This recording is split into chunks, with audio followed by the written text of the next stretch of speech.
Hello. Going to get today's show going. Starting up the others. Today's topic is you choose. You choose.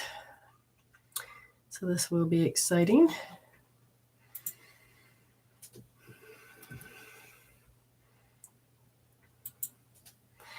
Hello, hello, hello. My name is Brenda Jean Power. This is Medicine Woman's Solution.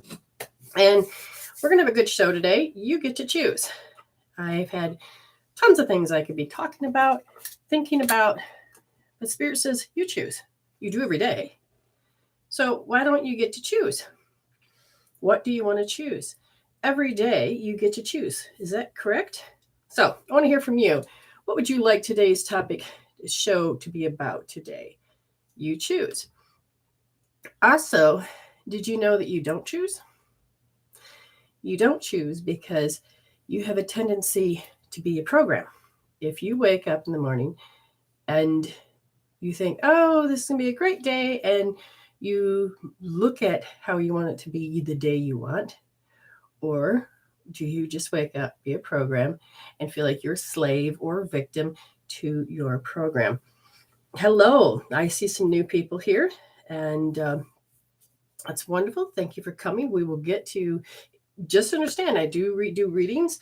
I read energies about you, and so what is it? I read what you chose and how you keep choosing again and again and again. And we have tools to help you understand how to stop choosing. So you choose to be me. Now that's interesting for you. Have an account that somebody copied. And I was looking at famous people online on TikTok, and I Reba McEntire. So I chose to follow on TikTok, and a couple hours later, I get that she wants to follow back, and I'm like, wait, what? And so I look and I see a dummy account, and there's she's got 20 videos up, has a picture of her, looks officially like her. I don't know what's going on in my eye. And then the video was put up an hour ago. This video was put up just now. I'm like, whoa. So I was like, wonder why that's there. And then I see that the people are making dummy accounts. They, why'd they choose you? Why did this happen? And is it flattering? Is it feel invading? What's going on? So what are we going to talk about? You're choosing every day. What do you want to talk about? So a lot of times we don't know. We never really ask the question, what I want to do. And if you were to really want to do it and you used to giving the people the pen, they will be used to you because hey, what do you want to do today? I don't know. What do you want to do? Okay, great. I've been waiting for you to say that because this is our routine. This is what we're going to do today. Oh, I don't want to do that. Oh, too bad. You gave me your power. You're not doing it. In class many years ago, so 20 no's, and then it could have been really. Well, anyways, the point is many, many years ago. So in class, there was these three girls, women, and they're each beautiful in their own right. And one of them was talking about how they feel like they lose their power. And I can't remember anything, a lot of the details, but really what the shocker was is that I asked the question, well, do you feel Jen or this person, this female, this male, this, I was asking, how do people take your power? And they were coming up with, well, they blame this, that, the other, da. They blame, they do this, they did. And it's like, okay, hold on. I says, so I was turning to, what was I saying? There was something about, okay, so how do we ever feel like we have to be in charge of people to help direct them? Oh, yes, I do it all the time. It's like one of my superpowers. I wait, how do you do it? Well, I see that they have all this potential and they do nothing with it. And so I just come along and tell them what they need to do because I know that that's better for them. Okay, I'm listening. Well, take person, for example, they don't ever do anything with it. So I just take it and tell them what to do and they do it. Now, I said it a little bit nicer, but there was this part where they said, if you're not going to use it, I'm just going to take it and use it for you. As so nonchalantly as to way to say what? That's okay. But in the realm of a person trying to find their identity or feeling they're living their best life, and somebody comes along is constantly, doing things for you that you think you're your bestie, and yet they're directing your life. I had a friend that, was a little bit needy, a little bit lost. That was fine. This other person comes along and says, well, can I just take her under my wing? And I'm like, well, why are you asking me? And the next thing I know, they were using this person as a weapon. And they were using them for their, hey, I got to get this done. You do it for me. I got to get this done. If I give you just a little love, or, hey, I think you're doing a great job, a little bit of praise, or making them feel wanted. And what happens to the person that gives love, that has this big ass heart, that just wants to be loved? We get taken advantage of, whatever. But the thing is that where are you in the equation? Did you get to choose? Or were you excited that somebody chose you? I was a child that grew up that felt, well, you probably heard the story many times before. I was told as a kid, nobody loves you, nobody wants you, so get over it. And, you can't trust anyone. I'm your only friend. That's a narcissist way of being. And so I would come home excited, got a friend. No, you don't. That's a lie, blah, blah, blah, blah. And I believed this person because I loved them so much. And I thought they loved me the same way. I was expecting me out of them, love. And not true. So I got very shy. And so I didn't say or do anything. And I waited for people to be friends with me because that meant that they wanted me. Like when I ask a question, I'm like, oh, I need to know the answer. But in this case, I kept attracting people that were, I'm attracting people that have to do with what I grew up with, what I downloaded. So I didn't really choose. The first 7 to 12 years of life, you don't get to choose. You get to copy, you get to look, you get to see. And you learn like everything is so, you're boring, everything's too much, and you don't have no programs. And so you start looking and you start copying and you start feeling, you start learning how to be. And if you take that with you, then the attraction factor, what I teach in MWS in glossary words, is that to which you grew up is what you call, oh, I just love that person. I just, that's what I expect. So you go out and you're going to start dating as an adult and you start attracting these people in that you used to have in your youth. You didn't even realize you're attracting the thing that maybe you don't like, but it's comfortable. It's familiar. It's what you know. And what does that mean? That means all of a sudden you don't know. You just attracted in the asshole that may have been your father or may have been your sister or you never know, right? Because we never knew what to do with our power. We used to give it away because of fear. Or we give it away. We didn't even know. So the moment we go, oh God, that hurts, we give our power to the person or to the thing or to the idea. Simple as this. I'm bench pressing. And that means that I lay on my back and I sit there and I pump weights up and down. So I pump iron up and down.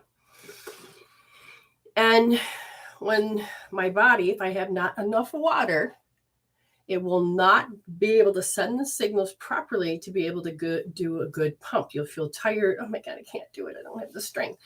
If you're used to people attacking you, you will feel attacked. You feel like you don't have the strength. You can't do anything. So you start to what? You start to believe what you feel, you start to believe what you think, and you give power away to your own pain. You give power away to your own fears. You give power away. You choose. You choose. You choose. You choose. You choose that first response. Oh, my arms hurt. Oh, I can't do this. Oh. So now here comes not only a program, but you're choosing to believe that said program because it's so real. You believe it. What do you mean? I can't change this. This is real. But it's not. So I was pumping iron. And last week, no matter, sometimes with menopause, I never understand what's going on with this body, I could not pump. I don't even think I got one out of 125 pounds. And like, oh my God, no matter how much I tried, I could not. I mean, I'm struggling. I didn't even think I lifted it off the bar. So this week, my husband is my trainer. So he has done a different program where I lift more weights first before I actually attempt to lift the 125. So he goes, oh, well, go ahead. And we miscommunicated. And so I did a 10 of like 92 and a half. And I'm like, God, I must be weak. Now I'm thinking it's less than that. I'm usually started off with less than that. So I'm not thinking about the poundage. I'm just thinking, he said, pump out. Normally I pump out 5. And he said 10. Now he was thinking the first bar. He didn't see me do the first bar. And that was just 25 pounds. That's like, what? But it's, so I'm thinking it's 50 or 75 or whatever, but it was 92 and a half, I think. And so I pump out 10. And by the time I get to the end, I'll get a little heavy. And it's like, oh, and then you have your break and then you go into, and he's like, wait, I think we can miscommunicate. So then we ended up talking. Oh, I was actually impressed with myself. So again, how do I believe? And I sat there and I felt very weak. I was sitting there dwelling on, and I'm sitting here and I'm writing a meditation for my next classes that are coming up. And my next set of classes entail that I'm going to enhance what you started from the first one, getting in closer and using your ESP or really using the energy field, because that's all there is field, morphogenic fields, all kinds of fields, your field, their field, everybody's field. But it's how you engage with that field. And so I'm like, oh my God, I caught myself dwelling. I'm choosing that because I can feel it. But do I have to choose it? Mind over matter. But my body is my mind now because I sat there and dwelled and complained and cried and everything else. And so now my body, it become the mind. But I don't know this. Mind your thoughts. How can you, right? Well, if you begin to wake up and you start to use awareness as the key, you begin to mind your thoughts. And I'm noticing that my mind from an old program says, oh my God, it hurts. And therefore, I'm bringing that program to the table to lift weights. And I said, wait, what? No. So I ended up taking my hands, and I can't remember, I think it was my left hand.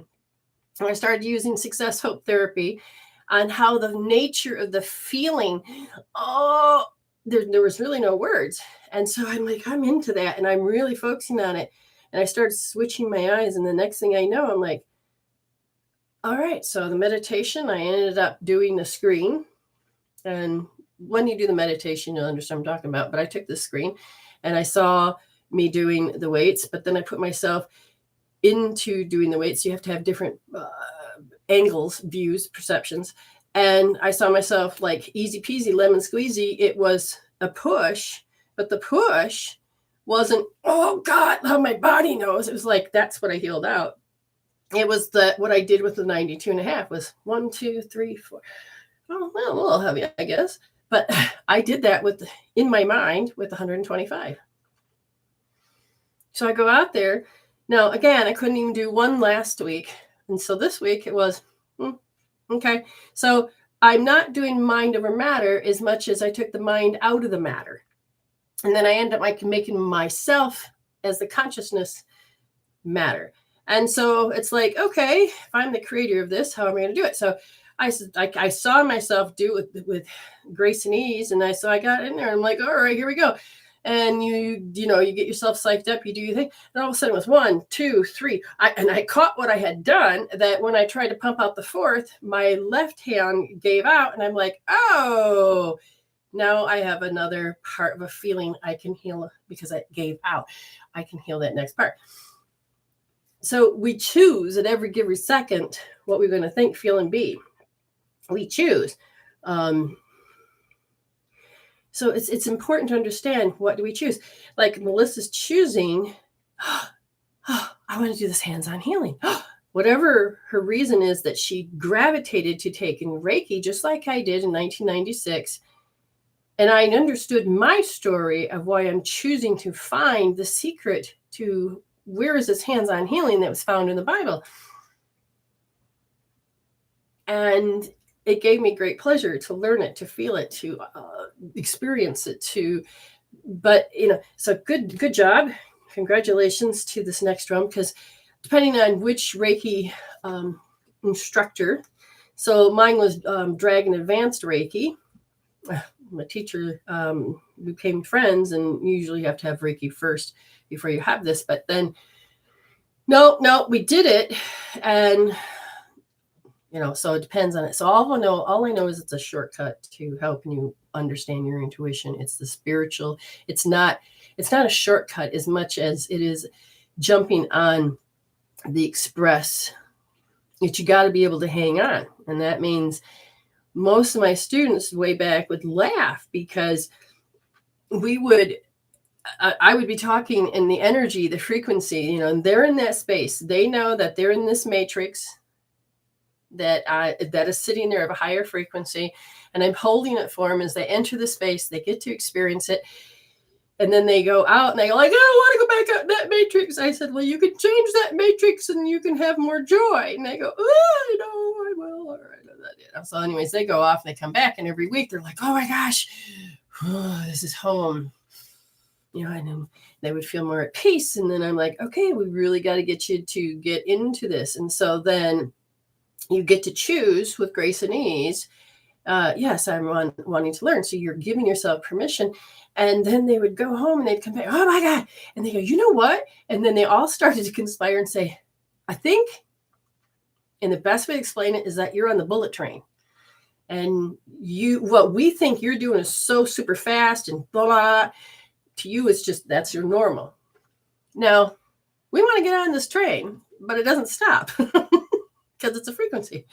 And so we kept imagining how they would grab on, yeah, I'm on the outside. I got the train finally. And then all of a sudden somebody finally make it in. Oh my God, but I can't move because the train, the what do you call it? The G forces. And then it's like, oh yeah, finally I can sip tea without spilling it. I can actually move around inside the train. And these are the different stages of where you're at. You get to choose, but do you give yourself permission to let go of the pain? Do you give yourself permission to choose something that you keep telling yourself that you're not? Can you choose something that says this is who you are? Or do you have to wait until somebody dies before you can live you? Or do you have to get permission from somebody else before you can live you? Do you get to choose? Yes, you do. But the point is that if you haven't learned that, you get to choose. So my littles will get in the way of my adult decisions, but the littles need love, and your little selves, you can help heal them. You can even look at the shadows that were crying, the shadows that are upset, and bring them in with love. And you start to become whole and unity again. It is quite beautiful. So doing inner work, absolutely. Hey, Tracy, how are you? You're a newbie. Guess what? You don't get 1, you don't get 2, but you get 3 because you were brought by April Lynn.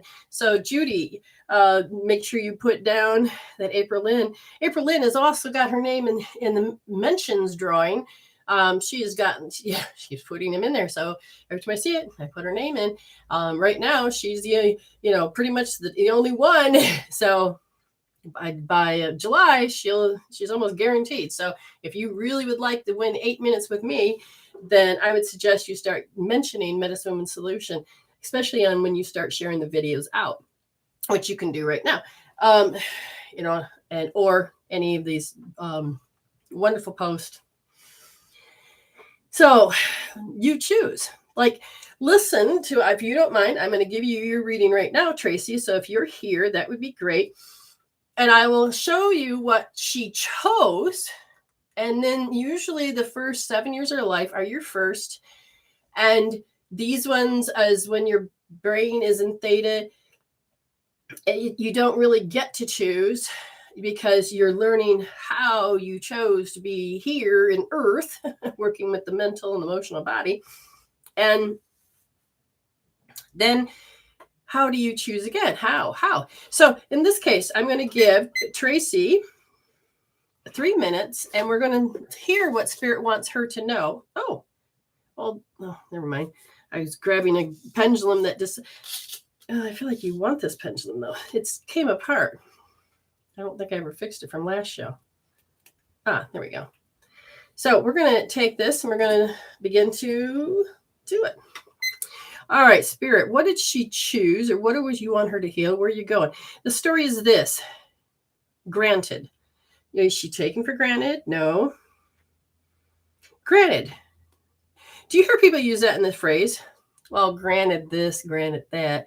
And when I look around, they said there's this oversympathetic nature that ends up happening, and you overemphasize, sympathetic. Oh my God, I understand your plight. That energetically you become them. It's like when you really get wrapped up in a movie and you feel oversympathetic to the point where you don't have healthy boundaries. Tell me if that's true or not. So you can't say no easy. You feel like you got to do it because nobody else will do it. And you don't know how to, and so if you didn't do it, you'd feel deficient. And there was a story that I feel that can be played around that's like, well, I should have done it. I could have, oh man.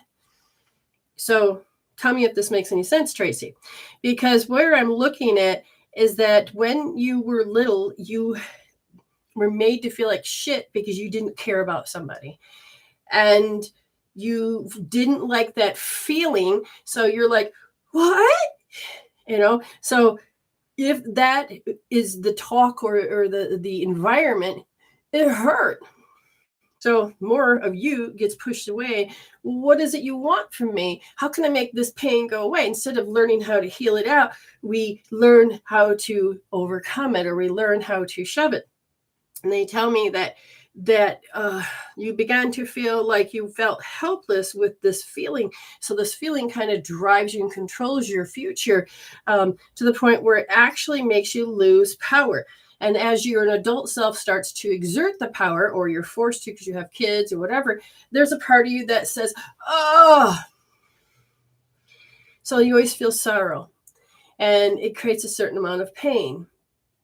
Tell me if this sounds true. So what I'm hearing is that there is an emotional instability. So you feel unstable. Emotions will cause you to feel like you're about ready to trip, fall, do something strange. It just feels unstable. And so when somebody comes in that's emotionally unstable, there's a part of you that doesn't know how to change that, if that makes any sense. So when somebody comes in and they have that energy, they have contempt, the thing that your body does is says it goes into self-imposed limitations. Oh, I can't let them see. I can't let them aim that at me. I can't. And so then the insecurity starts to pop up. And I'm going to have to behave a certain way. I don't want to. Does this make any sense to you? Because what I would tell you to heal is that you feel irrelevant. You made yourself even think you're irrelevant because you don't want, because the people that are around you, you haven't really changed that signature. Okay. So Tracy, let me know if that makes any sense, because if so, there's a spot for you to heal. If anybody recognizes, says, that sounds like me, and yeah, I feel irrelevant, I want you to take your right wrist, not left, your right, depending on where you are in which room. And I want you to lay 2 fingers underneath your thumb. It's the second finger is the second point. Yes, it looks like I'm flipping you off, but maybe. No, just not. Put your thumb there. Now there's pushing in and there's very lightly. I want you to put your thumb very lightly. And then I want you to put your finger here. So it looks like a letter C. And then you're going to wrap these 3. And you make sure you're going to find the top of your head and let your hand drop. It is the palm and all these, there's 3 particular points. I want you to sit there. And I want you to really get into how you know your story, how you feel irrelevant, all of what I said, 0 through 10, 10 being, oh my God, I can feel it. Oh my God, this is what I'm choosing. Don't overcome, not go, I'm going to let this go. No, sit in your hells in this position so that your body's innate wisdom can heal. Oh, wonderful. We have somebody else too. Okay, so let me go over to TikTok. Yes, official munch. Let's see. Okay, let's find out what. Are you still here? Are you still here, official? Because if we're going to hear what she's choosing that shows up in an everyday thing. So without you realizing it, you keep choosing it again because of fear. Now, did I give her a reading before? Do you know? Or was it just on your show? I think it was just on your show, wasn't it? Oh, hey, Chelsea. Okay. All right. Let's find out let's hear what your soul says. Oh, we're going to jump off of what? Irrelevancy. So they're telling me, they're like, you're going to make me irrelevant? I'm going to make you irrelevant first. So there's this energy that I'm aware and I ain't going to let it happen. So you're starting to, does that make sense? So as I'm looking at this energy, it tells me that, there's too much excitement. Instead of going passive, you begin to shut down that passive part of yourself and you learn to rise, but you learn to say, in order to survive, I need to expand the importance of myself. Does this make sense? Because you took a different choice, a different path to do with that energy. And the helplessness that you had felt before, you started to overcome, going, that's not going to happen again. And so now I see you on a rise. But it's the tit for tat. It is love as a weapon. It is in that field of what you've learned. And I'm looking at how you want to do the right thing, but you're not sure. At the same time, you're like, so what I want to say about that is I'm a little confused. Not much excitement here just lately, but only thing isn't okay. But see, that's the thing. What she's saying is that I'm pulling stuff from the past that can affect you now. And I'm hearing that sometimes you have got, and then her mind is focused on is a pregnancy isn't going to happen. But see, this is where you're accepting that helplessness, and yet you're going to overcome, and I'm going to make it happen one way or the other, but yet I accepted defeat. And when I'm looking at this, I'm hearing there's an overtime hopelessness because I keep doing this and I keep getting the same results. And I have to go back into how I have to behave with this feeling, constantly with this feeling of I'm not going to have this pregnancy. And the body is saying yes, if that's what you're choosing. So that feeling that, oh my God, I really believe in how the proof and the truth, oh my God, I can't. And that is, you're not tapping into your full potential. So the anxiety holds in your body. I want you to hold R2S. And I want you to feel the anxiety, how the body goes, oh my God, I can't have it. I want you to look at detail. Okay. But I want you to hear how the body thinks that it can't. She says, my partner has a brain hematoma at the moment. Yeah, okay. But that's the thing. Notice the feel you can't. Notice how the body agrees that it feels this isn't going to happen. The body has already accepted it. So this situation that you're in is not actually the first time where you felt you can't have what you want.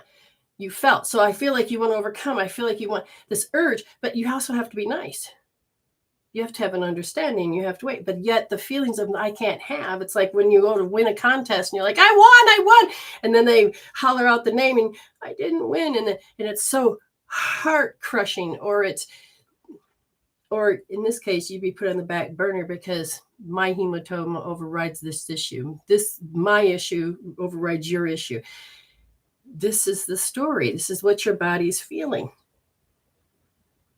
Okay? Just do the right wrist, second position, nice and soft. And sit there. Listen to your story. Just sit there. Measure your story right now, regardless of what it is. Your body, and you know this. Sit there. I dare you.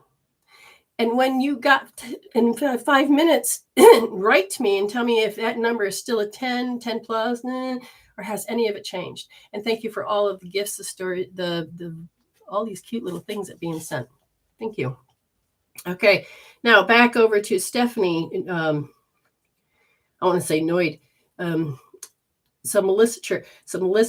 So Stephanie, you still here? You get one, but because you're new, you get two, and because Melissa sent you. So Judy, make sure you get Melissa's church's name into the drawing, and the drawing of bringing a friend is for 10 minutes on my show.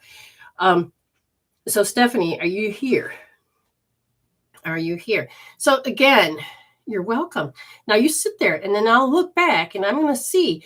You tell me if it's changed, and it should. There you are. Okay. Here we go, Stephanie. Now, if you have a question, you have a statement like she did, you bring it up. This isn't about a contest of how I can do it. Now, I'm looking at an impending doom. I'm looking at it on a very emotional level, an impending doom. On a very emotional level. And what I'm hearing is that I've got to take action. I have to solve it. Oh my God, I have to solve it. But how you're solving it is that you still kept the fear. Does this make any sense? Okay. And you hate that feeling. Oh, I don't like that feeling. And every day the body says, well, it's a 10. And they said it's part of the attraction factor. You keep pulling in the attraction factor, and you keep. So when it's the first time you had this, and around 4 years old, you could feel that toward yourself. That they're showing me that the frequency, that there's a lack of peace. What in place of the lack of peace is a little bit of helplessness, and a little bit of I can't behave the way I want. And see, now my heart's pounding like hell. Oh my God. Okay, so then the body goes in an impending because you feel like that something is happening. So what emotionally do you feel is going to happen? And that is, I'm going to be irrelevant. Today's topic must be about irrelevancy. I don't matter. I don't have a voice. However it is, I can feel it. Oh, because you have a lot of arrogant people around you. Arrogant people will sound like, what? You didn't know that? Why are you stupid? Or, I know that. Why don't you know that? There's a better way. There's always a laugh or something when it comes to the arrogance. Does this make any sense, Stephanie? One thing I'm looking at is that it says, I'm going to have to behave that way. Your body says, as soon as it hits a certain level of feeling, I have to behave. What do you have to behave? Do you know what that behavior is? I'm going to have to behave like what?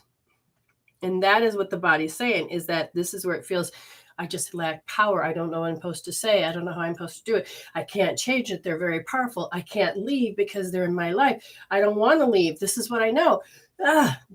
Tell me if that makes any sense. And what I'm hearing the body is that there's this anguish, a mental anguish. So there's a thought, thinking and thought. So as soon as something begins to happen, you start living that program. I said, okay, well, what else do you want her to know? And this is how relationships are. Well, if I leave this relationship, I go to that relationship, it's going to happen again. I have this with every communication. This is what it is. And I said, well, what do you want her to heal? I don't want them to leave. So I I don't want them to leave. Does this make sense? They don't want me to leave. They don't want me to leave. And as soon as I feel like I need to leave, they pull me back in. Does any of this ring true? And it says, keep them around the homestead. This is what they're telling me. Yes, it is. So notice that these programs, you got several of them happen at once, and you just like, what is truth, what is not. And when the body becomes the mind, and you want to have mind over matter, but when your mind is in the matter, you have to take your mind out of the matter. And so in this case, you're going to take your right wrist in first position. And we're going to hold the thumb nice and soft in that first position. And you're going to sit there. And you're going to take this, what you know, and I want you to really exacerbate the feeling in this position. Without the position, don't exacerbate it. Heal it out some other way. But when you're not healing it, you're just firing and wiring and making the body become the mind. And so you won't matter in the situation of your own life. We want you to take the energy out of the matter that you was put there by a belief. So sit there and just think about it. Oh my God, oh my God, oh my God, however you want to do it. Get it down to zero. Measure, measure, measure. Okay. All righty. Notice that again, you choose. Now, I wouldn't choose this life. It sucks. But on a soul level, you choose because, again, we are moving towards to awaken, to be love, but we already are love. But in order to really appreciate it and get the concepts of, whoa, that is love, you have to know what it's not. And when we get caught up in the knots, because we have an emotional body and a mental body, and when those run the show, you kind of get lost consciously. Who am I? What am I? Where am I? These questions go away because you think that you are this very thing you feel. This pain, oh my God, that's all that. No. I mean, literally my arms were like, oh my God, I remember last week I couldn't even lift that weight. And how much it struggled. And when I took the mind out of the body, out of the matter, when I took that experience of how I recorded it in the moment, and I let the body process that out, those chemical peptides out, it took me to the next level. Because I was free of what I thought was true. But it's a possibility. It could happen again, but I don't have to live in that fear. I regained my energy back. Thank you for the stars. Star party. Your name, because you have, Melissa, given me 50 stars. And those people that are in the room over here in TikTok, we're trying to figure out a way. But in Facebook, your name goes into a drawing. You get it for a chance to win 8 minutes on the air with me. And the next drawing is the 1st of July. Robin, your name goes into the drawing as well. Oh, thank you for the compliment. Hello, Nikki. Okay, you choose. When you begin to understand that you can help the body by just the simple of the OMG, placing your hand, working with the energy field, working with the blood, working with this, you can have a sense of being able to help yourself. When we feel that sense of being able to help ourselves and getting better results, there is some encouragement that comes with it, a little bit of self-esteem that comes with it. Would you say that? Those that have been the tribal healers, or people that have been healing on their own, or even from the tribe itself. When you get that sense of empowerment, hold on, I just affected my world in a good way. And when you witness it, and then you can repeat that again, and repeat that again, wow, you give yourself a sense of encouragement. And you don't have to feel vulnerable. You don't have to be in pain. The vulnerability that I want you to do is spiritual vulnerability, which is to be you and know that you can. And when you step out and you're going to say, the intimacy into me, I see. And as when I allow myself to have this intimacy and I share it with you, I don't have to live in the threat you're going to use it as a weapon. Because that's not where I live. It's not who I am. Hey, Giselle, how are you? Oh, wonderful. Thank you so much for sharing everywhere. Nita. Ooh, 500 stars. Your name goes in the drawing, Miss Ames. Thank you, thank you, thank you. It is so important that you begin to understand that you matter. But your mind needs to be able to take care of the matter. But who is the mind? The mind in this case is you're this beautiful spirit. Oh, thank you, Nita. I got 500 stars. Your name goes in the drawing. But who's minding the matter? You need to learn how to mind the matter. And when you believe in this or believe in that, because I can feel it, that's fear. That's hell on earth. You want out of this reincarnation. You want out of this hell. And it's not that when you die, you go to heaven or hell. You are already in heaven, but all you can see is hell. You've got to understand they are not places to go. They are states. A heavenly state or a hellish state. Through philosophy of time, we have philosophers that have told us how to think, feel, and be, where we're going, how we are. And we're moving with new ideas, and civilizations will go in and out, in and out. We're on our moving into the sixth civilization, and that is coming back to unity instead of separation. And then the thing about monotheism, now I love spirit. I used the word God, and I had somebody started blasting me going, oh my God, how dare you? You're going to hell. And I'm like, your belief is that as long as you threaten me and tell me I have to obey you because you're offended by how I use the word God with love, is not the same as yours. Do I need to crush my world so that your world don't get upset? And I'm like, whoa. I noticed my reaction. I'm like, really? Interesting. There's consciousness. That's the oneness. That's the blanket of everything. That's it. When you begin to understand that monotheism is they separated, through time, through philosophers, we have separated spirit from matter when it should be unity.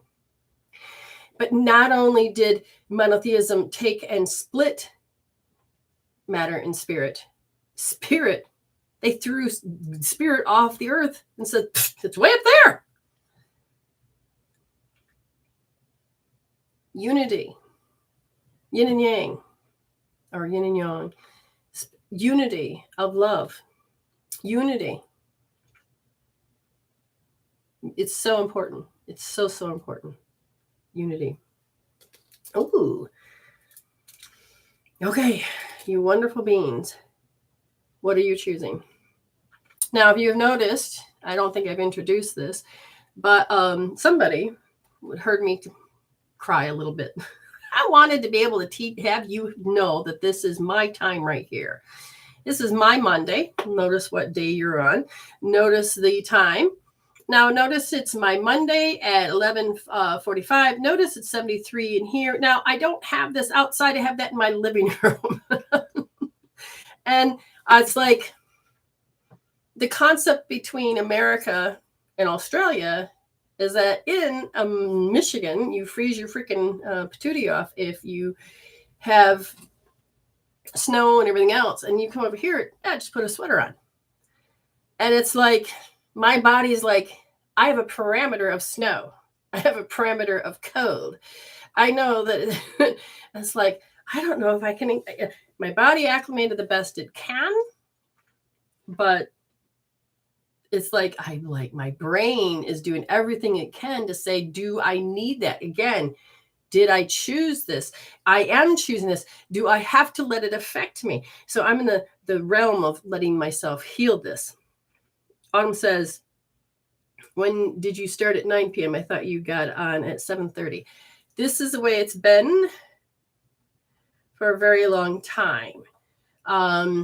When the times changed in April is when I changed it to the most appropriate time for everybody in the United States. I changed for you. Okay. I changed for you. I have more people that are from the United States and Canada than I do in Australia. I'm not surprised because I'm American. And that's where I started with energetically. So anyways, you get to have an insight. So today's date is 6/6. That's a lot of love going on, people. So there you go. Now,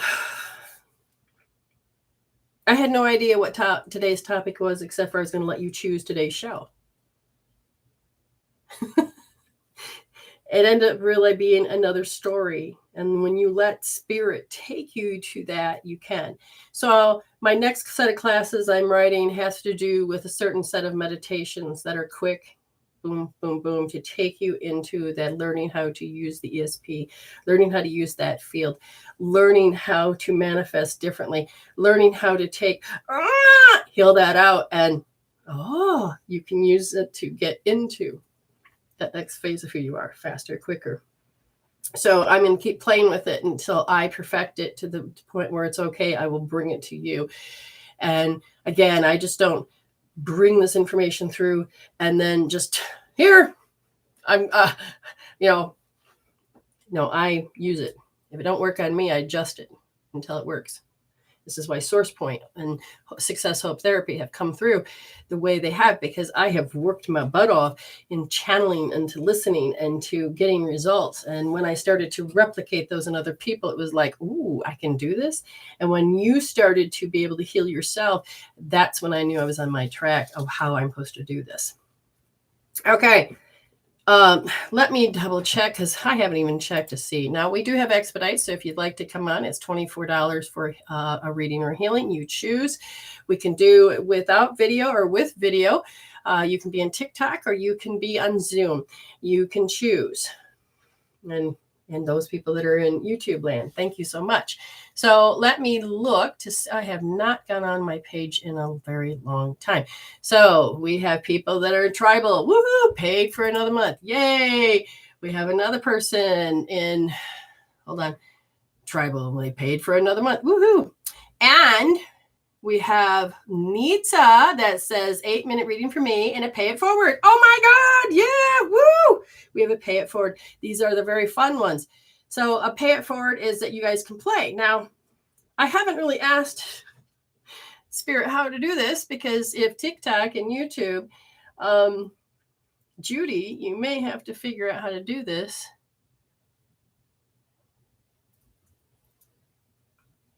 But anyways, we have a pay it forward, and Nita will be the first to go. It's on my list. The second person that will be ready to go, she's played for tribal. Woohoo! Okay, I love when people get something out of this. They are growing. Self-empowerment. It is really, really important. It's excellent. Yes. And I'm not sure exactly what tomorrow's tribal is going to be, but I do know that Spirit loves to help. Okay, so we have people in the rooms, and what I can do is that as soon as Judy gives me a number, Amy, you can, I'll have to let you know what the number is, and then I can watch the other room. So wherever and whoever, where you are, no, I won't need to do that. I just need to have the number. I can watch these if you guys wanted to play, because there's not that many people in there, so it should be easy enough. Judy, what number, what are we going to do? 1 through what? 1 through 30, 1 through 35, like when you normally do. If you want to play. Now, this is an opportunity to come on and you get 8 minutes with me. Now, if you can't do it, now, if you are in TikTok and you are, let's say you won, and you don't have 1,000 people, you can go over to, okay. Oops, that just made that screw up. No. Let's get back. Sorry. Those in TikTok land, my finger accidentally touched the button. Oops. Oh, and there's all these messages. How did I miss them? Hold on. We're going to go 1 through 35, and I first got to get to know the number before you all start guessing. And my screen just screwed up. So I have to go back There we go. Got the number. So let's play 1 through 35. Who wants an opportunity? Now, I said if you're in TikTok, you can come over and to Facebook land if you wanted to, and I can give you a Zoom link. So here we go. We have 18. We have 5. Nope, we got it. Somebody already won. Linda Love. You already won. The number was 5. Amazing how that shot. Oh, wow. Amazing. So that was quick. Easy peasy. Game is over. And the person that won was Linda Love. Okay, Linda. Spirit must have really wanted you to have it. I think that is so funny when that happens. Thank you so much for playing. And so what we're going to do first is that we're going to get Nita. I got to get my screen up right. Again, if you would like to have a private reading, you can do that too. That's a whole nother price. But if you want to come onto the show, if you want to do it like this, because we also have April Lynn that had won. And because her timing is just really difficult because of the way she works. I got to remember that we're doing an 8-minute for April Lynn today too. So it will go Nita and then Linda and then April. Okay. Unless we have another expedite, then we can throw that in there as well. And again, it's only $24 and that's kind of high, isn't it? Hold on. I've got to fix that. Oh, that was sucky. Leave alone.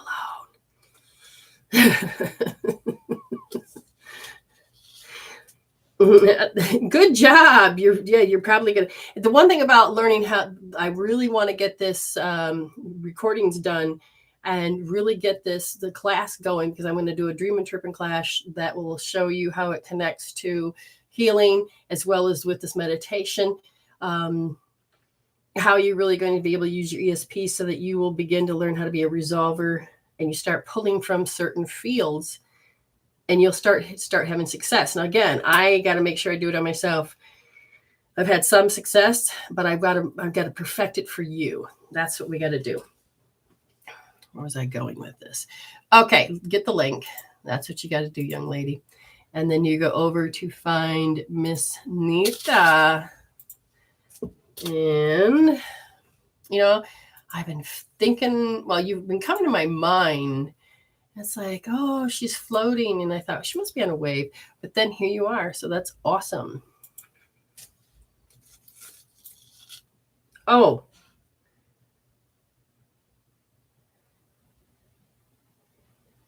She did. Oops. Okay. So that's not the message I got.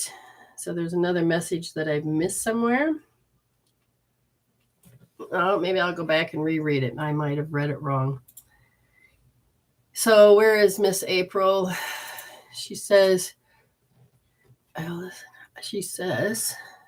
you can do my 8-minute I want in the room today. I will listen tomorrow. And then did she rewrite and say she's going to do it tonight? Because I do a tonight show. So within 6 hours time, I will be doing another show. Judy, can you find that? Autumn said that she said she's doing it tonight. What about April Lynn's? How about doing April? Oh, how about doing April Lynn tonight? No, I don't think so. I don't know. The spirit tells me so. Oh, hello.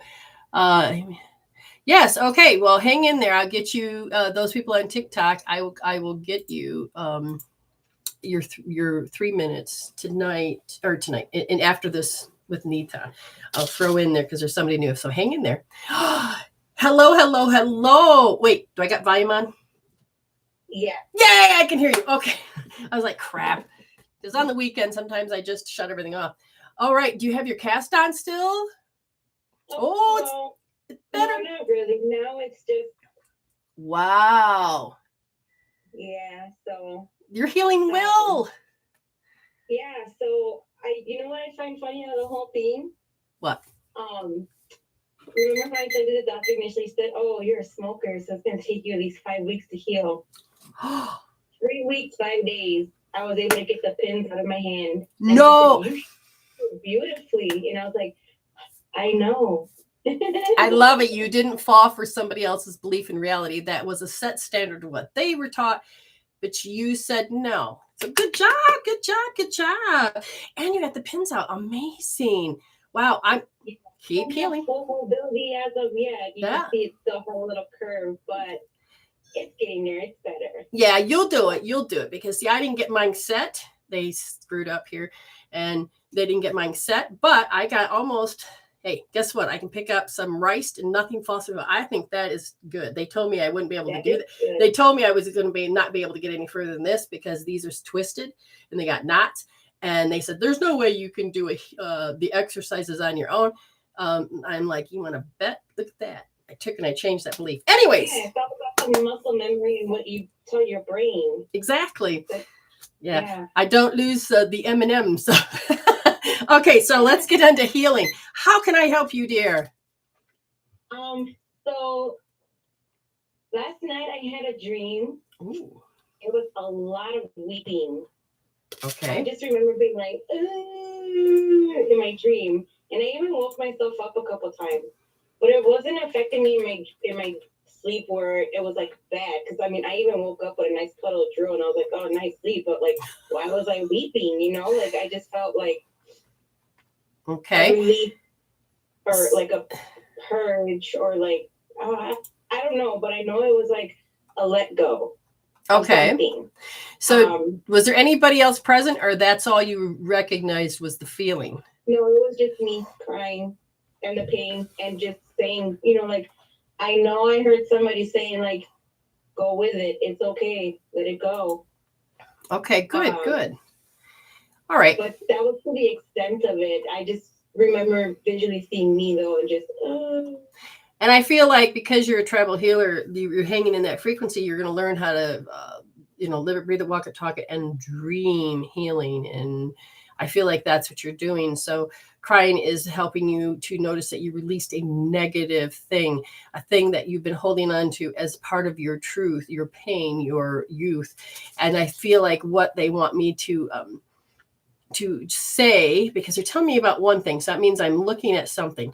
I was looking at the difference between weeping and crying.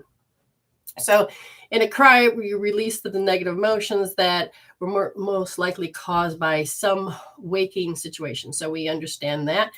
Weeping indicates some deep sadness in your waking life. You are suppressing your sad feelings and they are now manifesting into a dream. So which leads me to my next question. Okay. Was the dream linked towards me? Because Nikki did a real quick reading for me today, and so she says I was like on a parallel timeline with my husband, and I can't, like, I know she's right. I don't know how I know she's right, but I know she's right. Like, I know. Okay, so let's look at this. She said that you are or aren't. You are. You are. Okay. And that's good or bad? I don't recall her saying it was a negative thing. No. Okay. I just wanted you to really get, I'm looking at your thoughts because I feel you guys are you're growing together. Okay. You're not growing apart. You're growing together. But I've noticed that there's a part of you that, we're going to back up this vote. First of all, the crying aspect of the word was that, yes, you were letting go. You were letting go of this compulsion. There's a compulsion that you're supposed to abuse. Okay. All right. So you already know that. I don't have to go any further. And then the weeping aspect also had to do with how the second chakra, it's about relationship. This is what you're supposed to do. And the weeping aspect is that you're the loftiness. This is how I'm supposed to be. This is what I'm supposed to do. And you are now transforming that out. You understand? So you look at you. Yeah, I'm like, keep going. Yeah, okay. All right. So now we understand the two words. And when Nikki gave you that reading, why you brought that up had to do with the fact is that I rationally want to be, but I irrationally get in. And now they're showing me very specific. Okay. And the specific in this case is that I feel I have to. It's a compulsion, but I have to. Even though you release part of it, your belief systems with your thoughts, because you're also a mama. And mamas always have to do the next thing they don't want to do. And that is to have to discipline, or they have to really set the standards. In a way, do you feel you have to mother your husband? Yes. Okay. So the thing is that I'm just going to ask your aura and ask spirit, and I'm going to ask, and I'm not getting into his field. Don't get this confused. So I'm asking, did he need a mother figure? Yes, that's what he was raised to believe. But it also was, he didn't really get the mother figure energy. So because he didn't get that part of his primal, you carried abundance of it. You're like, I so got this because you know what? I have to be a mother to my brothers sometimes. Do you understand? There's always this, I'm the woman of the house, even though you're the younger. You just carry this. Now, but I also feel like you're the girl that also, I feel very deficient. And you looked around you, and it's like, what do I got to do? And it's like, what do I have to do? And then all of a sudden, because the energy is testosterone versus estrogen, ooh, I've got to be like them. And then you got the chulas, and then you got same thing. We have to have this alpha. Yeah. All right. So you're moving, because you're tribal healer, you're moving yourself into this beautiful soul existence of love and joy. But the brain and those little parts that you chose when you were little, you're like, I got to do something with that. And the crying had a lot to do with suppressed emotions, of that you don't want to diminish people, and you don't want to feel diminished. Deep down, you knew what it was like to feel diminished. My size, I don't know if you're tall or short, but it's like, my size, I'm a girl, I have a vagina, I have this, I have that. There's all these reasons why you should be diminished. And I feel, again, this is more of a culture thing. I know nothing about your culture, but it's like, where do women stand in the culture, 100%. Yeah. No, okay. Literally. Okay. That's why I always say I'm a human chihuahua. Oh, sorry, I don't mean to laugh, but that's cute. No. But there's a deep-seated pain. This deep-seated pain is starting to come to the surface. And they said around 6 years old, you had to learn to do something towards the self. And I said, tell me more about this towards the self. I had to be stubborn, but I also have to invalidate myself. But at the same time, I have to invade other people's spaces before they invade mine. I'm like, that's when Betty was born. Oh my God. Okay. So we want to work on this persona. So this persona, now this persona learned how to wipe out. I'm going to wipe your ass. I'm going to wipe you out. Yeah. No emotions. Yeah. Apathy has really been the subject, and I think becoming more aware of like where it's good. Basically where it's at. Like my husband was like, you haven't touched me, and I was just like, yeah, okay, good. Oh, she just did it, folks. She knows they aren't words, but they're, and she can feel it. She went right to the feeling. That's what they wanted me to get her to do. And that's L2D. Okay, you're like, I don't want to exert my power. I don't want. I have a timeout. I don't have to. With you, you should understand this. Okay, so L2D that, and put it on a scale from 0 to 10. I mean, really get that. Oh, it's up there, because I can, like, that level of apathy actually helped me get through a life that Spirit gave me with a member, and he went straight to degrading me, doing all this stuff. Betty came out and was like, ma'am, and he's like, I'm a sir, and I was like, ha. Right then and there, it showed me how aware I was. Like, I don't care if I hurt your feelings. You're sitting here diminishing my character. Very good. Who the are you? But I didn't go there. By the end of that conversation, he was taken care of. He apologized to me. I released my flaw, that I have the same one, so it's okay. This is all just a learning experience. And I just want you to have a beautiful day. Right. And notice that you had that feeling of going there. Now, again, when you begin to heal people, you're not getting rid of this shadow aspect. Had to be born to survive. And it needs love, and it's what help you survive. But at the same time, you're taking the beauty of the wisdom of the reason it had to exist. You're not diminishing, you're integrating these parts of yourself. But it's in that, when you're like, I would never act that way. Do you see how that person's acting? And then all of a sudden you're like, shit, I'm there. And you have this wisdom of why you did it. See, now I'm going to interject one more thing for her, and this is it. Our parents, our siblings, we will get to a stage of, that's how they act, that's what they're doing, and then all of a sudden we have to put the shoe on the other foot theory, or we have to go there, and you're going to go, oh shit, I have that same feeling, that's why they did it. Oh crap.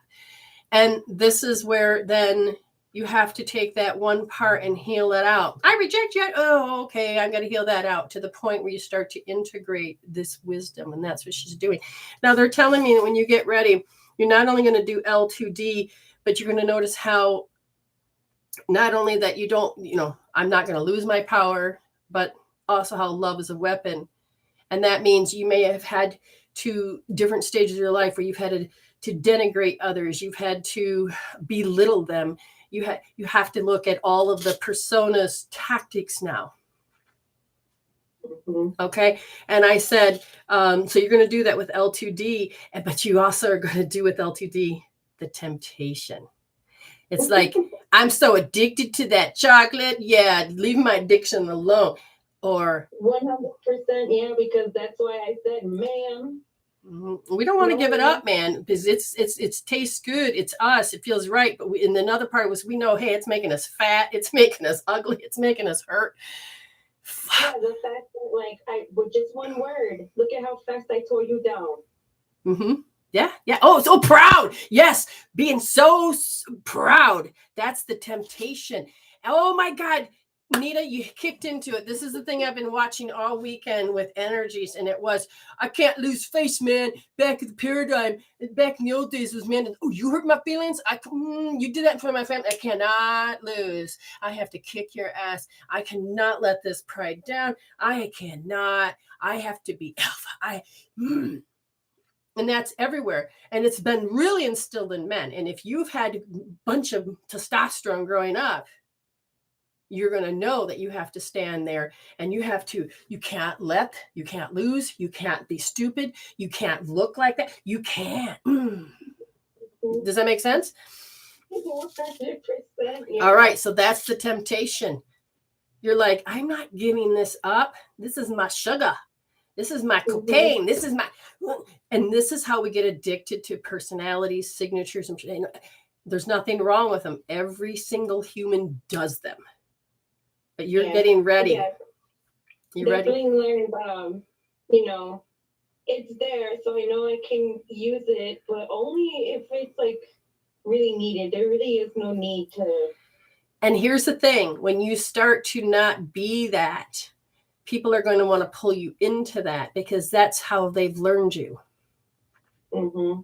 And that's where you're kind of happy that your husband's on this trip with you, but you're also kind of afraid, because you're like, okay, I'm trying to lose 20 pounds and you're making cake in my face. So here she is. She's like, okay, I really want to change this persona, but now you really need a mom, and I don't want to be your mom. You don't understand?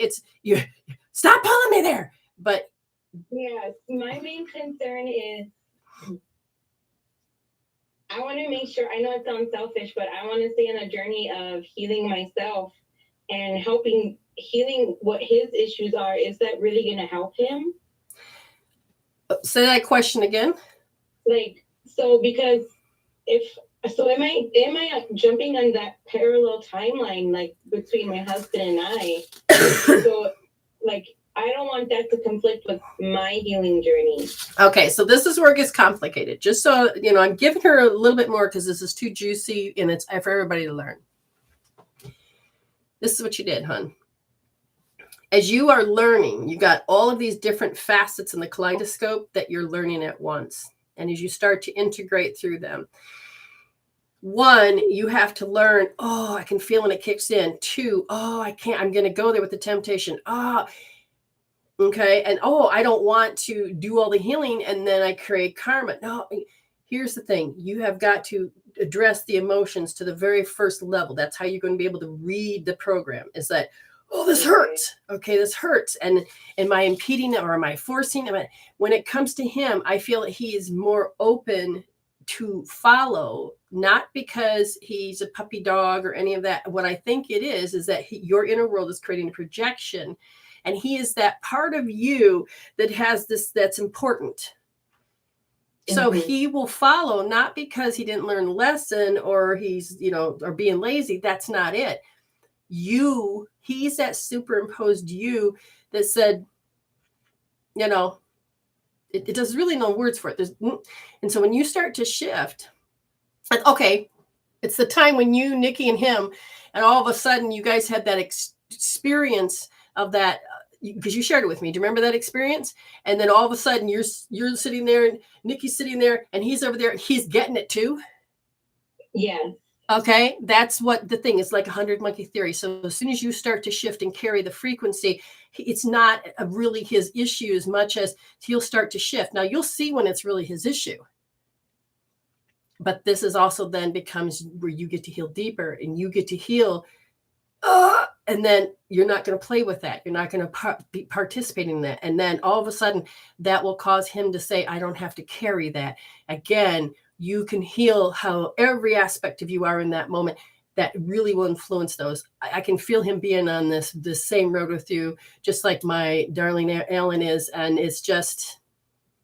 Definitely on a soul journey. I feel like, because there was a moment where I felt like, okay, he's not going to heal willingly because he just keeps fighting me. And then I was like, cancel, clear, delete. But that is where you have to heal right there. Notice the belief. He is not going to heal willingly. And that is how you felt as a kid with your siblings. So that belief is going to have to prove you right. But the moment you heal that out, you will then be challenged, because that's something you've seen. You keep healing it out to the point where it doesn't even have to be the truth anymore. And you will then say, while you're healing out, thank you, Spirit, for showing me a clue that he is on this journey with me. Thank you for showing me that he is healing it out. And you will start getting signs. And then you'll leave it alone. Okay. You'll leave it alone. So that makes sense why on a soul level. Okay. I feel like it's also his soul cry for help too, because I feel it. Yes. Like I told him, like, your soul and my soul, man. It's just, I don't know how many timelines, me and you, buddy. Yeah. I feel you, and I feel your soul asking for help, and it breaks my soul. Right. And I'm just, and that is the ego's way of saying you're supposed to stay in pain. And you say, you know what? I recognize that. I'm going to heal that belief and that fear and that pain. And as you believe to change that out, you are then going to change. And it's like cracking the egg from the inside out. You're starting to let more light in. And when you do that, you don't have to believe that hell. Because again, we're breaking the ego code. We're breaking the fact that we have to live in hell or we're going to hell. We already are in hell. Because if you're unhappy, you're in hell. But you're breaking that. The more you believe the pain, but you heal out that pain, the more you are going to shift. And I know that he wants to do the same thing. Yeah, definitely. Yeah. All right, dear. Yeah. Thank you so much for all this juicy information. Keep going, keep healing. L2D is going to be your best friend right now. And those temptations, you're going to start healing this persona. And I'm proud of where you're at. See, I asked Spirit where Anita was, and I heard it was like, and then I said, well, thank you for a sign. And here is my sign. So thank you so much, my dear. And thank you for the pay it forward. We appreciate it. All right. Bye, hon. Thank you. Bye. Bye. And that is so important that we can do this. Now, Judy, Amy, either one of you, where am I at? Now we got, let me just double check. Spirit is telling me here. We're good there. Anybody newbies, we are going to go to the TT room. And thank you so much for waiting. Is are you here? Are you here? Because if so, you get 3-minute reading and Amy's name gets to go in the drawing. What do we have here? Yes. I was just reading something and I answered it. Let me look. Hello, that savage mother. Now I can see your name. You understand? Here we go. I know I only have 3 minutes. I found and talked to my mother. It was very hard, but I have something that I am. Well, I have 4 months. Well, I have 4 months to live. Okay, so let's begin to understand. Can you tell me? No, you're not average, dear. Tell me, ma'am, what was the doctor's answer? Prognosis, the words they use. I need to know this because so that spirit can help me get into a very specific area of where you want to look. Okay, again, we use all the tools in our toolbox to help us see where we are. Okay, D, wonderful, D. And when we use them, don't think, oh, we can't or we shouldn't. No, you use every toolbox. And in this case, she needed information.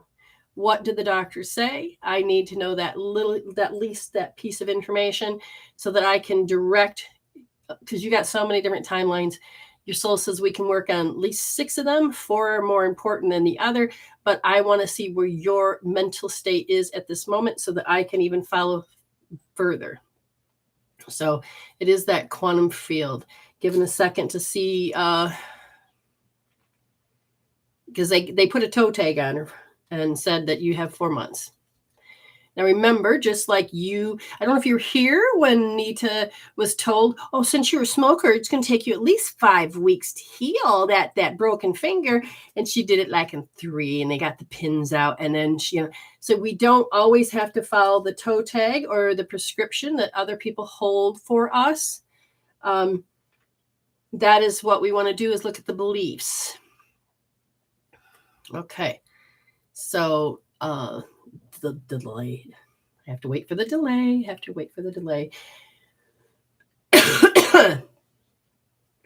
Okay.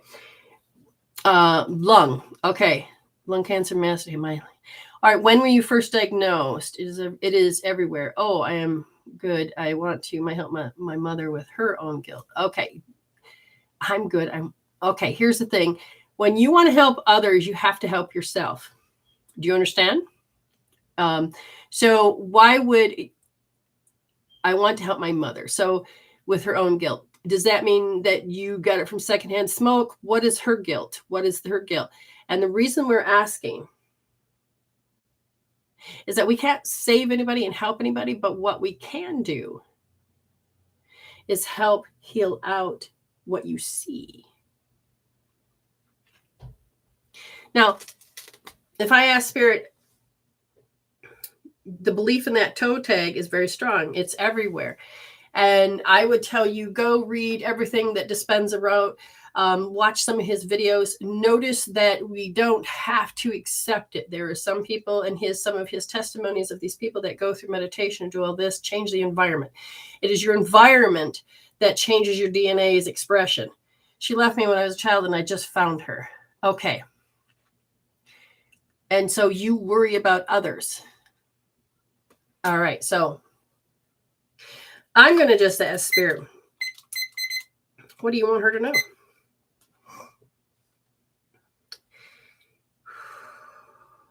Okay, so Spirit starts with the word about feeling indifferent, about going to have to, about make to feel, about being bold. So you are using this next part of who you are to really create closure. And the more closure you get, you say, okay, I'm going to get to peace and then I'll die. Did you know you can extend your telomeres?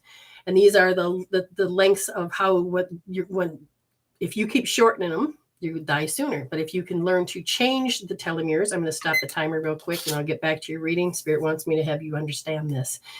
I'm probably saying it wrong, but telomeres, they are the track to which your life goes on. And at the end of that track, it, falls off and you die. And then all of a sudden it creates another track and it keeps, but how do you extend them? There's one particular thing, and that was with joy. They started noticing that the in the length of your life is no matter what was going on, if you start putting joy into it, laughter, you start to change your environment in the mind, environment in the environment itself for joy, peace, and harmony, then the body starts to change. And so it starts changing the telomere.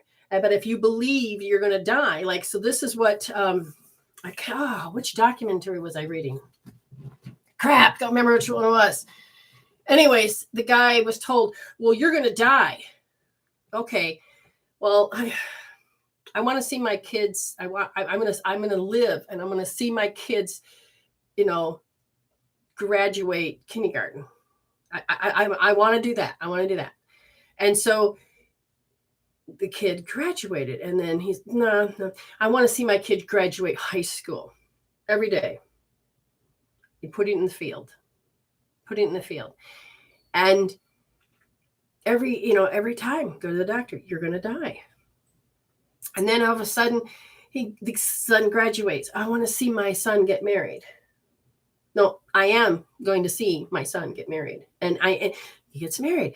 Oh, well, I don't need to die. I am going to see my grandson or grandchild be born. And he sees and so he keeps changing the outcome. He chooses to live. So if you live, like retirement, it means you're going to die off if you don't transform. But if you give a reason to live, then the body says, we're all rooting for that, because that's what we do, is we want to preserve the body to live. So it is designed to live and not die, but it's the environment on the outside and the mental environment that says, whether you're going to live or die. So if you want, you go and you like, you know what? I am. And when you start using the I am, that, comma, I'm going to live. I am, says God. Yes. So if you learn how to use the power of the I am, you're going to move yourself into a new state. This is why when people come to me and say that they're going to die, is it true? Do you have to believe it? What's the environment like? What's the emotional mental state that controls this? What can we do about it? And when people's sugars are all over the place, people have headaches, we can help you empower yourself to change who you are, because you need to change your old personality, your old belief system, to create a different result. If you want a healthier reality, you want a better reality, you can't use the old personality, the old negative program, the old stuff to create something new. So we have to create closure. But if we were to allow ourselves to understand that you can use the body, you can use yourself. Oh, I got sunglasses. You can heal yourself and change that old personality without having to have bitch slaps. You can change for yourself to get better. What happens? You start to create a new personality that starts creating a better personal reality. And the more you start to use the I am, I'm doing this. And when you start, this is why I want to write these meditations. You have the power within you. This is why the tools are so important, because you get this empowerment and this encouragement to live, because you couldn't resolve before, but you learn how to be a resolver. But then you also learn how to be a closer. You learn how to take the wisdom. So getting back to your story, because your mind, thank you for the heart. Your mind, thank you for the heart. If your mind goes into this certain state that it's a conclusion, it is the end result, I have nothing I can do about it, because that's their belief. And I feel in myself that there's nothing I can do about it. Your inner world says, when was the first time you felt like you couldn't? I love the swing. That you couldn't. You were 4 years old. Your 4-year-old experience has a lot to do with what's going on with you with this lung cancer. And I say not yours, And the body says that it's metastasized, meaning it's everywhere. The body believes, the mind of the body says, I believe what? I believe that I have to do the right thing, that I always have to cut myself out. I believe that I have to. In that belief that I have to, oh, I didn't do the right thing, therefore I'm going to hell. I didn't do the right thing, therefore I have to be condemned. I didn't have to. If you have these particular programs, you need to change them. Do you understand? Because you are in what's called an arrested development. Now, I'm going to stop the timer one more time. Yeah, I know it's confusing, Amy. Sorry. Or, yeah, because you're keeping track of that. Anyway, in the book called The Red Line, there's a chapter, very specific chapter. Now, the story is about this man that can't die. So he has taken the elixir of life, and now he is, forever going to live. He cannot die. So he says, oh, since I'm going to be in this forever, I'm going to take this statue that's made of stone, that's pure matter, that has no life. I'm going to will, and I'm going to use my ability to make this statue come to life. So every day, same time, every day, same time, every day, same time. And all of a sudden, years later, he sees the statue. You can hear it move. I did it. Okay, so now I'm more encouraged. I'm going to put more of myself into it. I'm going to make it happen to make it happen. And all of a sudden, the statue becomes alive like you. And the statue is now more alive than you are, because you can't stop being memorized and over identifying with that matter. And then that matter becomes negative. That matter starts to taunt you. This matter and you start to lose power. That the guy that should not be able to die, I can't remember the word I'm looking for, was on his deathbed, the last breath. This is it. Now he completely forgot he can't die. But he believed he couldn't take anymore, and he's dying. He's on his last breath, and he's about ready to die. He's about ready to go. And all of a sudden he goes, wait a minute. Immortality. That's it. I gave my power to this statue. Whoa, whoa, whoa, whoa, whoa, whoa, whoa, whoa, whoa, whoa. I take my power back. He let the statue be, but he took his power back, and as he took his power back, he stopped believing that he was going to die. He took his power back. He kept taking his power back, and he lived, getting back to being immortal. That statue no longer had any power, because he woke up and realized, I'm the one that gave it power. I'm the one that got hurt. I'm the one that took it personal. I'm the one that over-identified with matter. I'm the one that kept investing in this energy no, we're going to take that power back. This is what all about healing is about. You're going to take your power back. Okay? So now, we'll get back to your reading. You learn to self-soothe by being in pain. I said, tell me more about the self-soothing. When you're 4 years old, there was shit that happened and you could not process the thoughts and emotions, and we tried to cope, handle, pacify, deal with, but we store the pain. And because we don't know what to do with it. And it was a very aggressive pain that's put into your body, and it became a habit that became you over time. It became an auto response, and then it's in the body. And when I'm looking, I can feel how it's in the hips. I can feel how the hips are just not able to move appropriately. And what happens is that where did your happy go? Where did it go? And this is what you end up focusing on. And you keep putting into waking up every day, where'd my happiness go? That you gave your DNA's expression changed based on the environment into your mind, your thoughts, and the environment of your space. That the only way DNA changes to be unhealthy, there really is no cancer gene.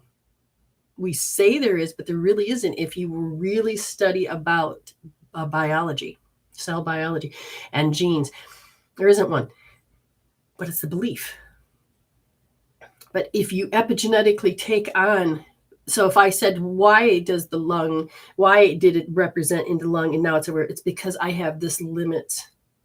I can't, I won't, I don't know how I went. So I said, what happened with the 4-year-old that created this? And it was, I am incompatible. No one can love me. And I have all this grief.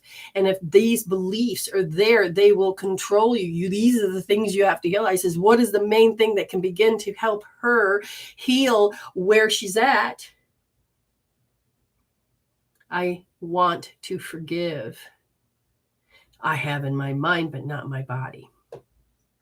And I said, tell me more. Now I'm going to go a little longer. And it had everything to do with the fact is that I believed. Yes, it happened. Don't tell me it didn't happen, bitch. It happened. That is what I'm asking you to heal. Because that is what's the anxiety. That is what's the limitation. That is what's in the body. So every time you go out and you try to do something and you are reminded you do not have a mother, the pain then just comes up. So you will then 6 years later, what's going on? Well, I don't have a mother. Well, how long ago was that? 6 years ago. Oh, so it's the same thing. So it's fresh. It never gets to be resolved. The body is saying,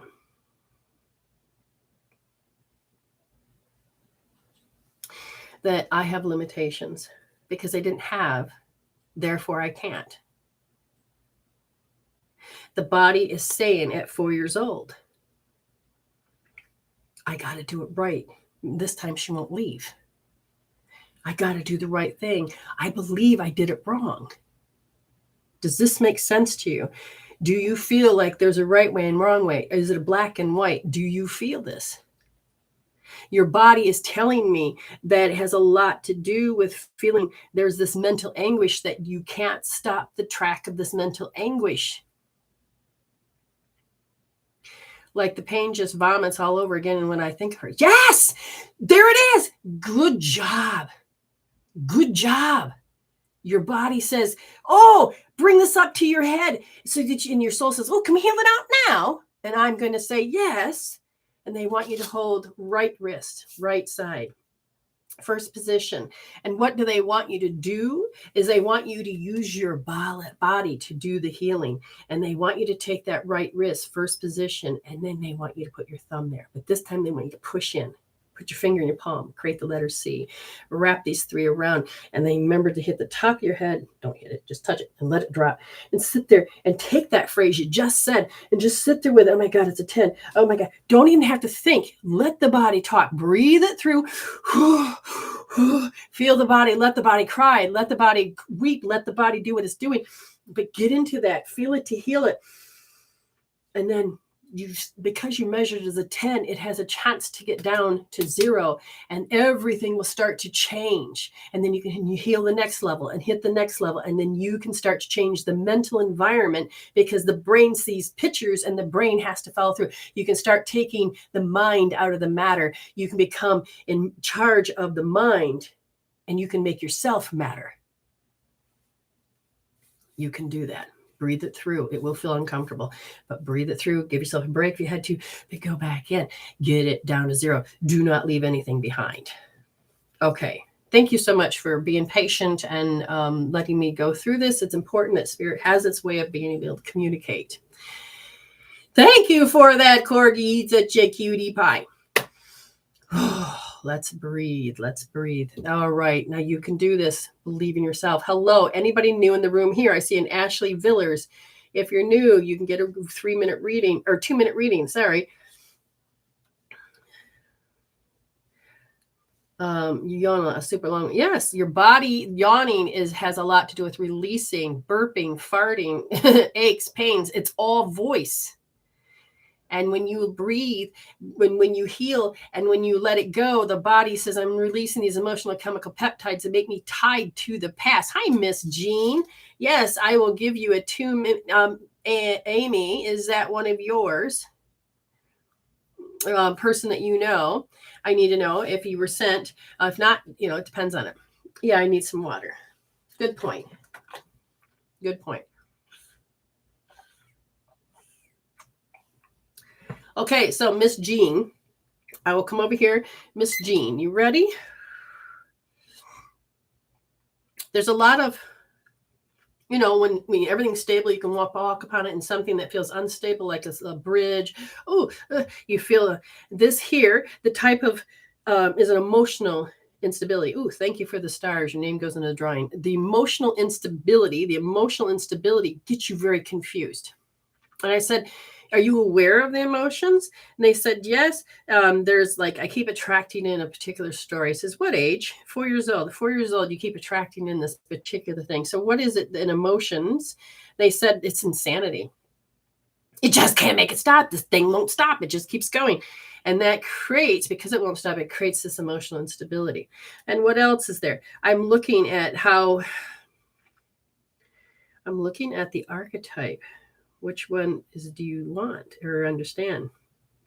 Or I wrote a program for myself. It said, and then part of me is that fractured self. I fractured off because I couldn't handle what happened at 4. Okay. And so my nerves are compensating. So it's like putting this rock in a shoe and you got to walk crooked. Yes. And then it has to do with feeling the invading energies. All right. Gotcha. And it keeps getting my attention. All right. And I feel this, that I have to run from it. And so it keeps going. It keeps going, keeps going. I said, okay. So Miss Jean, I'm looking, and it is a criticism. The criticism really gets to me. And it's like, I try to do my best so they can't say that. I'm looking at the criticism. And then I feel like if I do it wrong, they're tattling and telling everybody, look at, she's stupid. Look at, she's doing that. Do you understand? This is old way of people, how people controlled. It's an old paradigm. And then I feel like my reality, I have to work at certain things. I'm stressed. I'm 24/7 stressed. Is any of this true, Miss Jean Ann? I'll tell you the story about that in a minute. Because what I'm feeling is that I'm constantly doing the same thing every day and chasing this down. Here it is again. Here's it in. And then I'm looking. And they said, I just overtime hopelessness. Here we go again. It's insanity. It just keeps happening. It keeps happening. I asked Spirit, do you want to tell more? Or do you want to tell the healing? Notice that I have to hide behind a mask. I got to constantly hide behind a mask so that they will stop doing this. And I'm going to tell you, to make them stop doing this, I want you to start taking and holding L2D, left wrist, second position, and put your thumb nice and soft in the second position. The only way to find it is find the 2 fingers under the thumb, second position soft. Make the letter C. Let your hands sit here. Now, what I want you to do is notice the temptation that you want to hide when the criticism comes up. Because as soon as you feel the criticism and you want to go into that mask, there's a snapshot of just that brief second. And if you can get that, you can begin to heal that out. Measure it, measure it, measure it. Look at how you know you know. I was, but getting better. Now, I'm in the story of Miss Jean Ann. That's I nicknamed my daughter. Her middle name is Jean Ann. So sometimes, it's like, all right, Miss Jean Ann, what do you want? Or just all the other nicknames I give her. But that just reminded me. Okay. Okay. Who else is new in the room of the TT world, the TikTok world? Thank you for the stars. Every time you send stars, we have Angela and Autumn. Their name is going into the drawing. I'm looking from Michigan. Yay. Oh, okay, I'll throw 1 minute in there real quick while I'm waiting for waiting. So, Miss Barb, this being bold stuff, I feel like sometimes it's like, it's a doom. I don't want to do it. But it gets kind of complex. I'm fighting myself. Okay. And they said there's a part of you that just, I'm not willing to put this mask on, or I'm not willing to take off this mask. You have this little thing that you do, but you're under pressure to be something. Who wants you to be something that you really don't want? What character you're playing that you don't want to play anymore, but you feel like you can't have no choice? Because you kind of get wiped out by this. And when they're telling me is that after a while, you're like, oh my God, I can't do it. I just got to shut down. I can't even emotionally want to talk. I don't want to do this anymore. They're really pushing this so you understand that where energy comes from, where it goes, it's like, where does it flow? They want you to begin to do a healing, because they said, if you can just kind of start self-regulating, do I need to go there? Do I need to do this? Do I have to do self-regulating? The power of choice. They want you to take your left wrist, second position, find it there, second position, nice and soft, and start sitting here like this and heal out. Do I have to really do this? Do I have to put this mask on? Do I have to really play this character? take everything I said, whatever starts to stick, whatever you're ready to do, your spirit will help you heal it out, measure it, heal it out to zero, and then witness. And remember to do the hookup when you're done. Okay. Thank you for you're welcome. So because I gave her extra time, she gave me extra 200 stars. But guess what? Your name's still going in the drawing. I'm looking into the room and let's see. I think it's this great memory. Okay. And anybody else in TikTok that wanted to read? Because if you're new, I'm looking for you guys to be new. Barb, you're so welcome. Okay. Angela Stokes, Brenda, my niece Brooke, DJ's sister's daughter, wants to know if her uncle D and her cousin William has something they want to tell her because she was very upset crying when she got to the house last night. Well, the thing is that you have your cards. And the reason they want you to do this is that I'm going to tell you, they always have pure love over there. That is usually the first thing they want everybody on this side of the frequency is that I love you and I'm there for you. I believe in you. I'm rooting for you. That's huge. Do you understand? And because they do that, when you are crying, were they near you to the point where you felt like you were broken? They want you to heal the pain. Do you understand? And then, Angela, you take your deck. And if you're like, oh, I can't do it, fine. I want you to say thank you. Pick one. Pick one, DJ. Pick one. Or your cousin, whatever you want to do. Just focus on one name at a time. And then just take and just randomly, let me show you what you can do, because this may be new for you. Is that you can take your deck, you can shuffle it, right? Or you can do this and say, okay, thank you. You're going to pick, and then you can split it, and then you're going to say which one. You can even ask her. I'm not doing this. Which one do you want? She'll say, let's say this one. Okay, we don't want this. Thank you. And you're looking for them to give you answers. And all of a sudden you can wait for them to fly out and you can grab those cards, or you literally can just break it in half, which side. And if they say both, fine. You just take and say, pick a card. Let them pick a card, because it is not about you. It is about you holding that energy in that space. Pick a card. Do you understand? Pick a card. That's what I see. They love you. Okay. They want you to move forward. All right. I'll just pick that crap up later.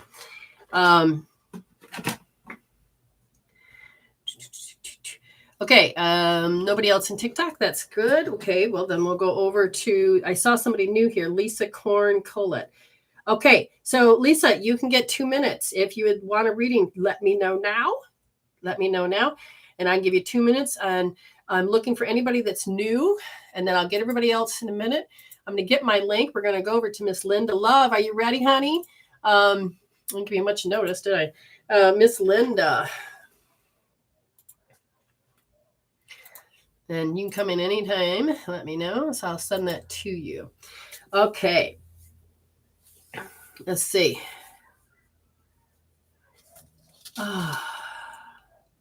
Now, Pink Hearts and healing, art healing.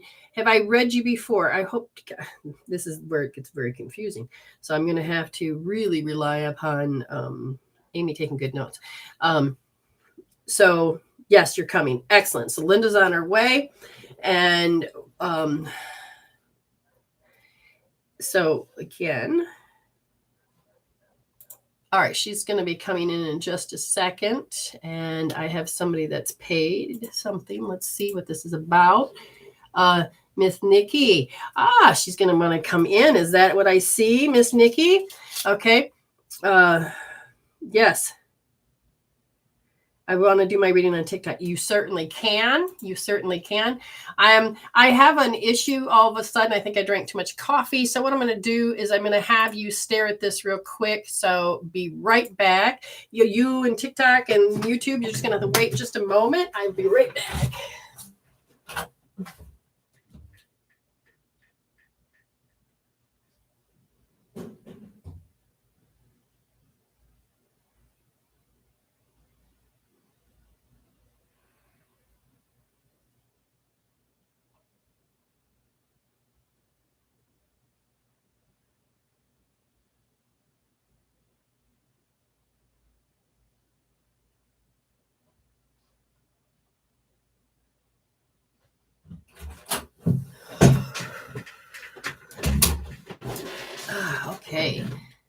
let's see. We're going to admit and stop this.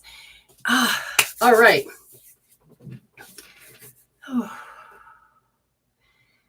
Breathe. Relax. Spirit's got this. Do I do the readings? Nope. Here she is. Now I can hear you. Okay, so I might have to turn it up just a little bit. Your mic always has this softness to it. So there we go. Oh, well, congratulations. And that was like the fastest game in history, I swear to God. Boom. Spirit says now. All right, so how can I help you? It's going to sound weird, but I'm just going to explain something that happened the other day.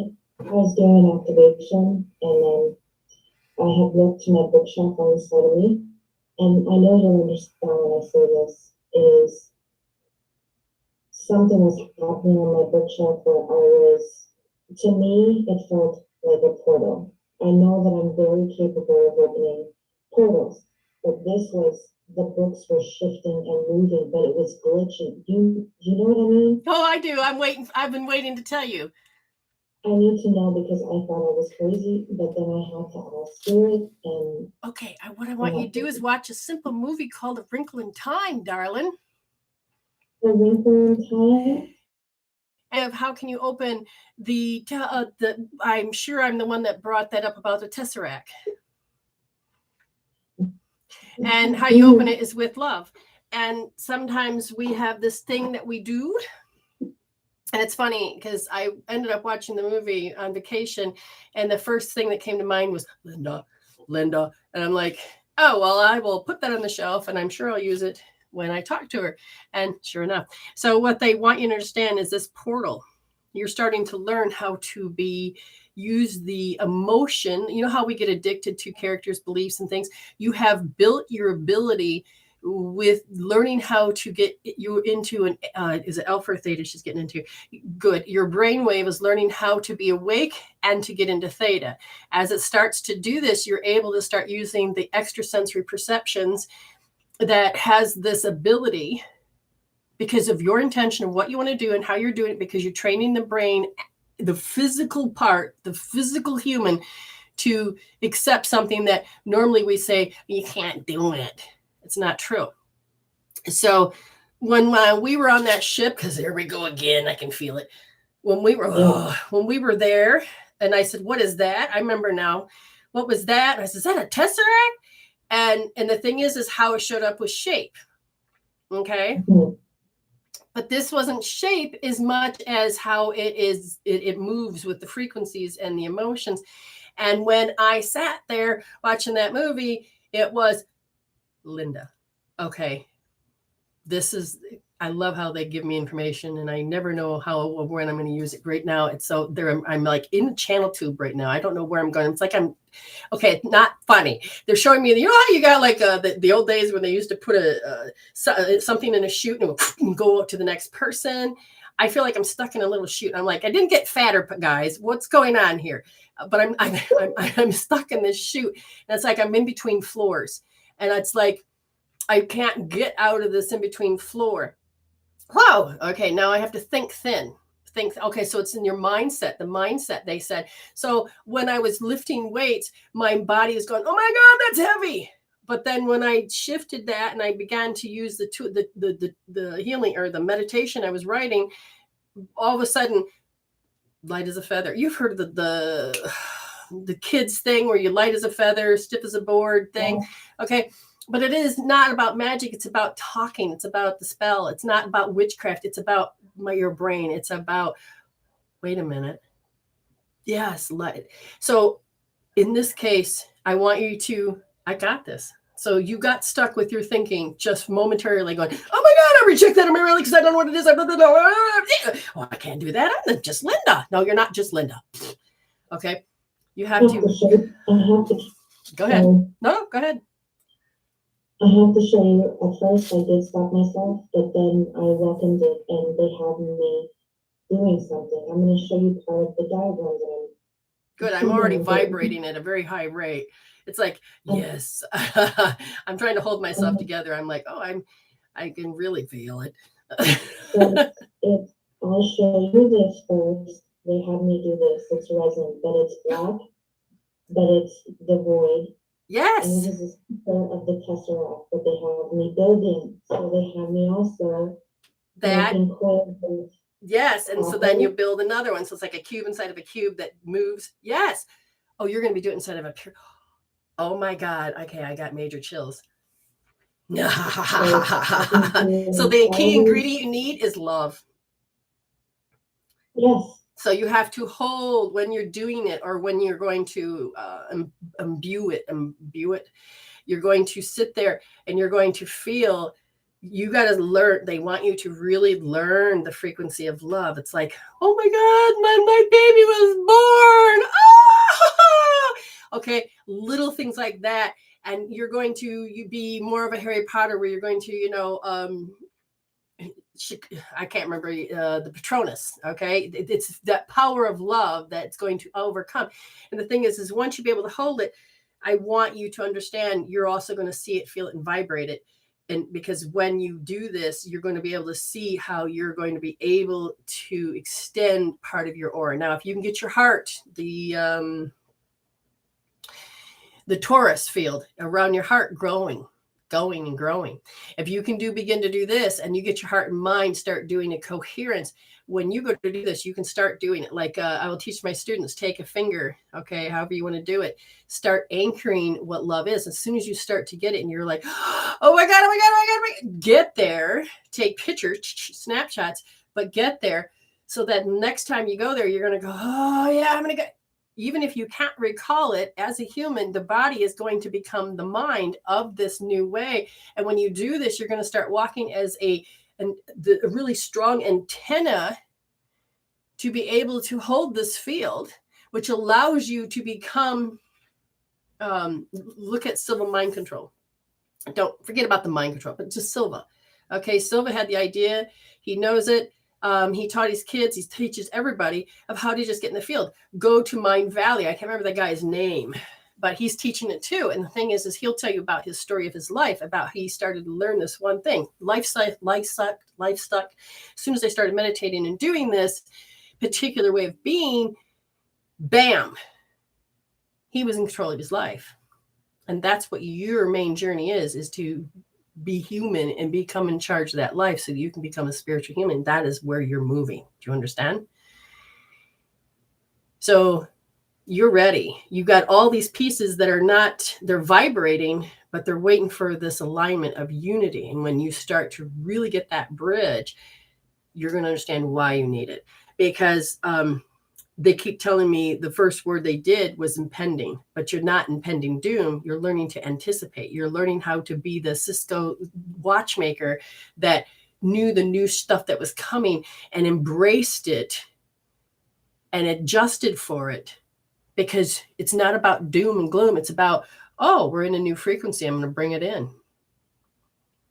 Okay. So you have a movement doing. I just like this movement I'm doing. You got this. You so know this. Shit, now I'm out the tube. It's like this time they're like, it flushed me. That's cute. This is getting easier. This is getting easier. Do they see me making this for other people? Because yes, they've showed me that I'll be making it for people. Yes. The thing is that you have to, okay. You're getting to the point where you're at a different language of your timeline for your people. Okay. I'm not saying that I'm God and I'm no. You are taking this idea and concept and you're in this timeline and you're going to connect with people that are doing the same type of thinking. So, but you got to do, like, from what I can hear is that it's best if you do something like I do. And that is I don't bring it to the world just because I can do it. I bring it to the world because I've done it to myself and I've replicated it. And then I ask Spirit to bring people in so that they can replicate it. And when that happens, you can move to a new way of being. Do you understand? And that's what they want you to do, is that as soon as you start to master it, you're going to be a teacher and a student, teacher and a student, students, teacher. And then all of a sudden you're going to be able to hold both frequencies. So when you go bring it to the world, you are now creating a new matrix. Okay, but you got to master it here, and that's going to master it on the heart level, because love is the key. but you need the heart-brain coherence. Being that resolve all the time is going to make a major difference. Okay? Congratulations, great job. And you just keep doing one step at a time, and you're going to keep hearing how you're going to be able to evolve it. That makes sense. Yes. All right. Good job. Thank you so much. Now I understand why Spirit wanted you to win it. Okay. We'll talk to you later, honey. Bye.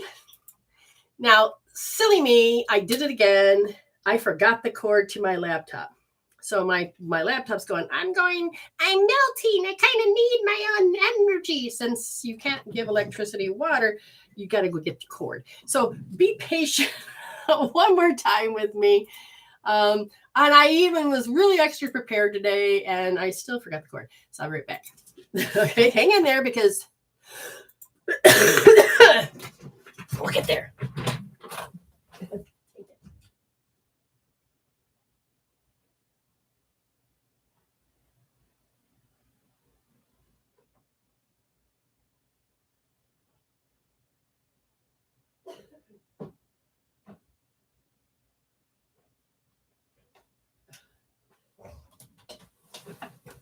Silly me.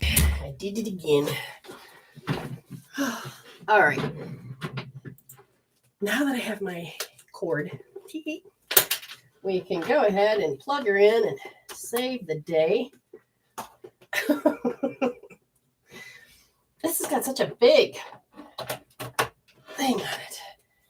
But it's an i9, so I believe it's going to work.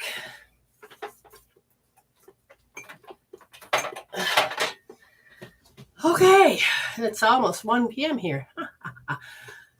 How do you heal heart brain? Ooh, it's easy, but it's not. It's using your imagination, but you have to be in the essence of love. And sometimes when you want to get in the essence of love, you have to first heal out the blocks, the wedges, the things that says you can't. And when you finally get through to them, let's see here. What am I doing wrong? I have no idea what I'm doing wrong.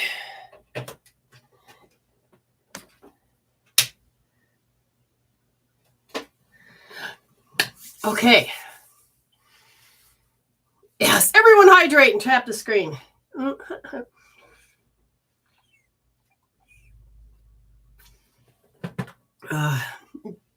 This time is interesting.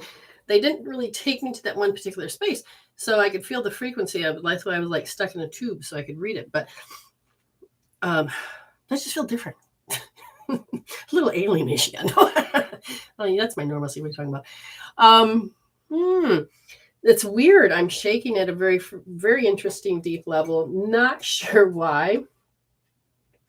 And the same thing when it comes to this laptop. We're going to be reading that has this. Nikki? Oh, you still doing that circuitry thing? Yes. It'll look like, but it's not. Okay, so now I've got it. So, all right, Spirit. We'll make sure, because like April's is a reading, she's not here, so I will have her. We'll do that last.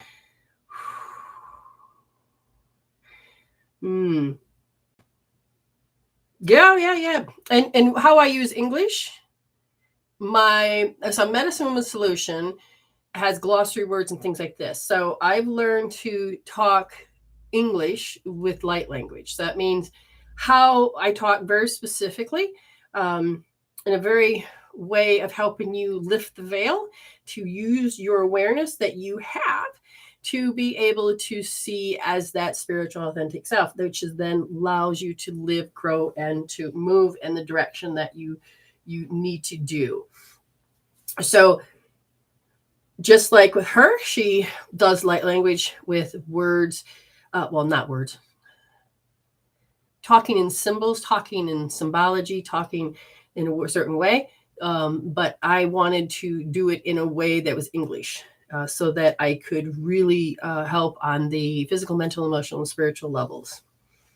So I'm looking before I go on into, is there anybody that's new that I haven't read yet that I need to? And just let me know. Otherwise, I'm just going to go over to So just join the chat now. So I've never read you, Stephanie Engelsman. Can't even say your name, but if I have not read you, I gotta just make sure that I haven't read you before. Looking at TikTok. I'm looking at that. That's charging. Yes, it's charging. Breathe. You are fine. You are fine.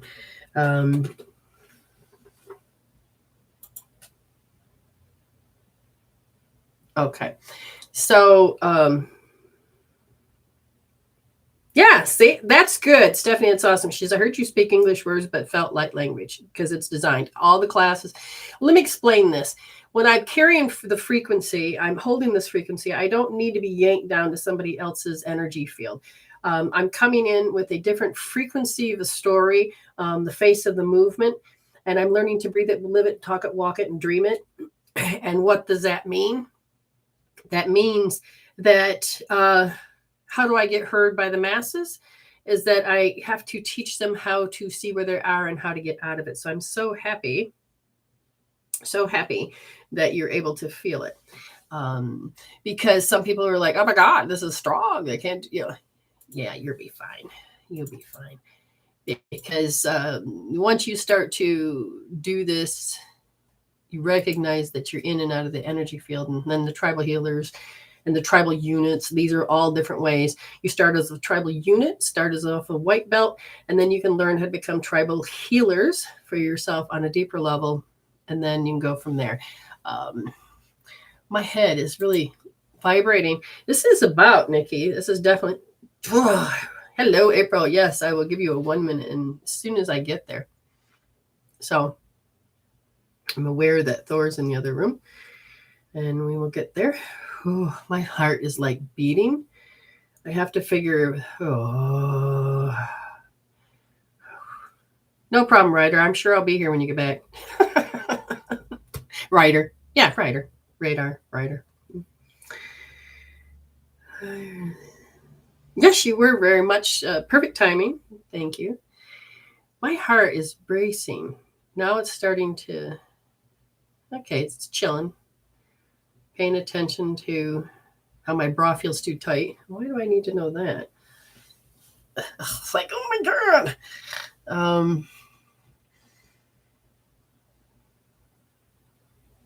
Oh, see, there we go. Radar. Yep, he's your reader. That makes sense. Have I read him on my show yet? That's what I'm curious about.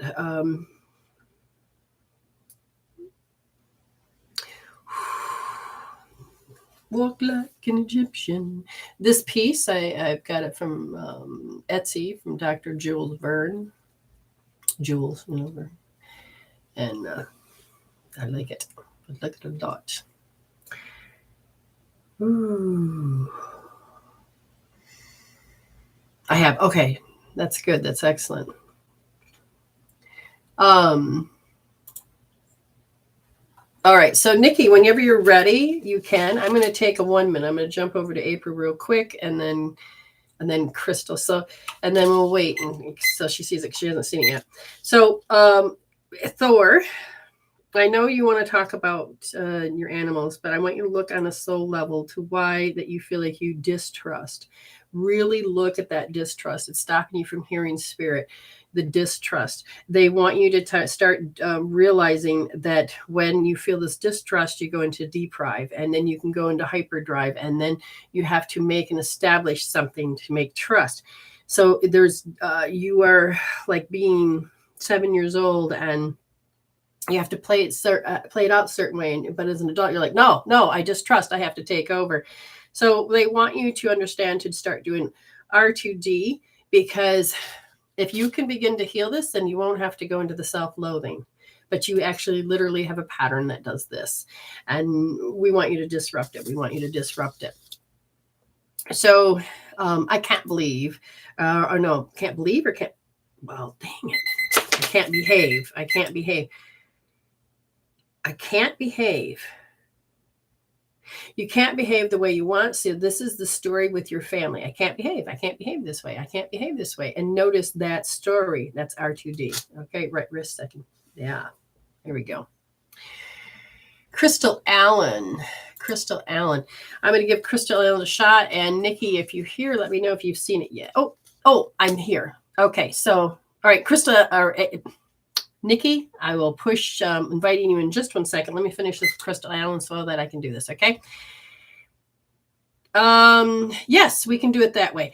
So there's an inferiority complex, Crystal Allen, and this inferior. I want you to get into how inferior you feel, because that is your safe spot. But I want you I'm not taking away your safety blanket, but that is when you're like, I can't exert my power. I can't do this. I can't. I want you to hear how you had said that you can't. And the temptation that it is to go into staying, that I need to be inferior. I need to stay here. And that's what they're asking you to heal. So they want you to do L2D, Crystal Allen, and really get into this state, because when you do, you're then going to notice that, oh my God, that takes my attention. I have become inferior. That's where they want you to be in that snapshot of your life, in the snapshot. And they just want to point out, look at the bird over my shoulder.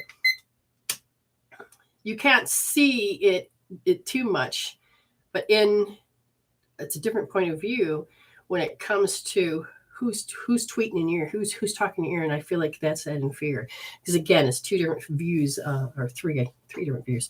All right. Yes. Yuan, do you have your show live? Because I'm going to come and get you. No, I don't see you though. Hold on. Try it again. If you go live, you will be side by side. Oh, do you want to be postage stamp, or do you want to go live and then I bring you in, your side by side? You choose, Nikki. I can click on either way, or you can invite yourself. Again, I don't even see you either way. Where are you? You may want to have to invite yourself in. Where are you? It says you're here. Let's try it again. I'm not seeing you present as a multi-guest. And get back here. And I'm not seeing you as a co-host. That's weird. Come look for me. Go if you want to get onto your show, and then come look for me, or vice versa. Then the invitation will pop up. There we go.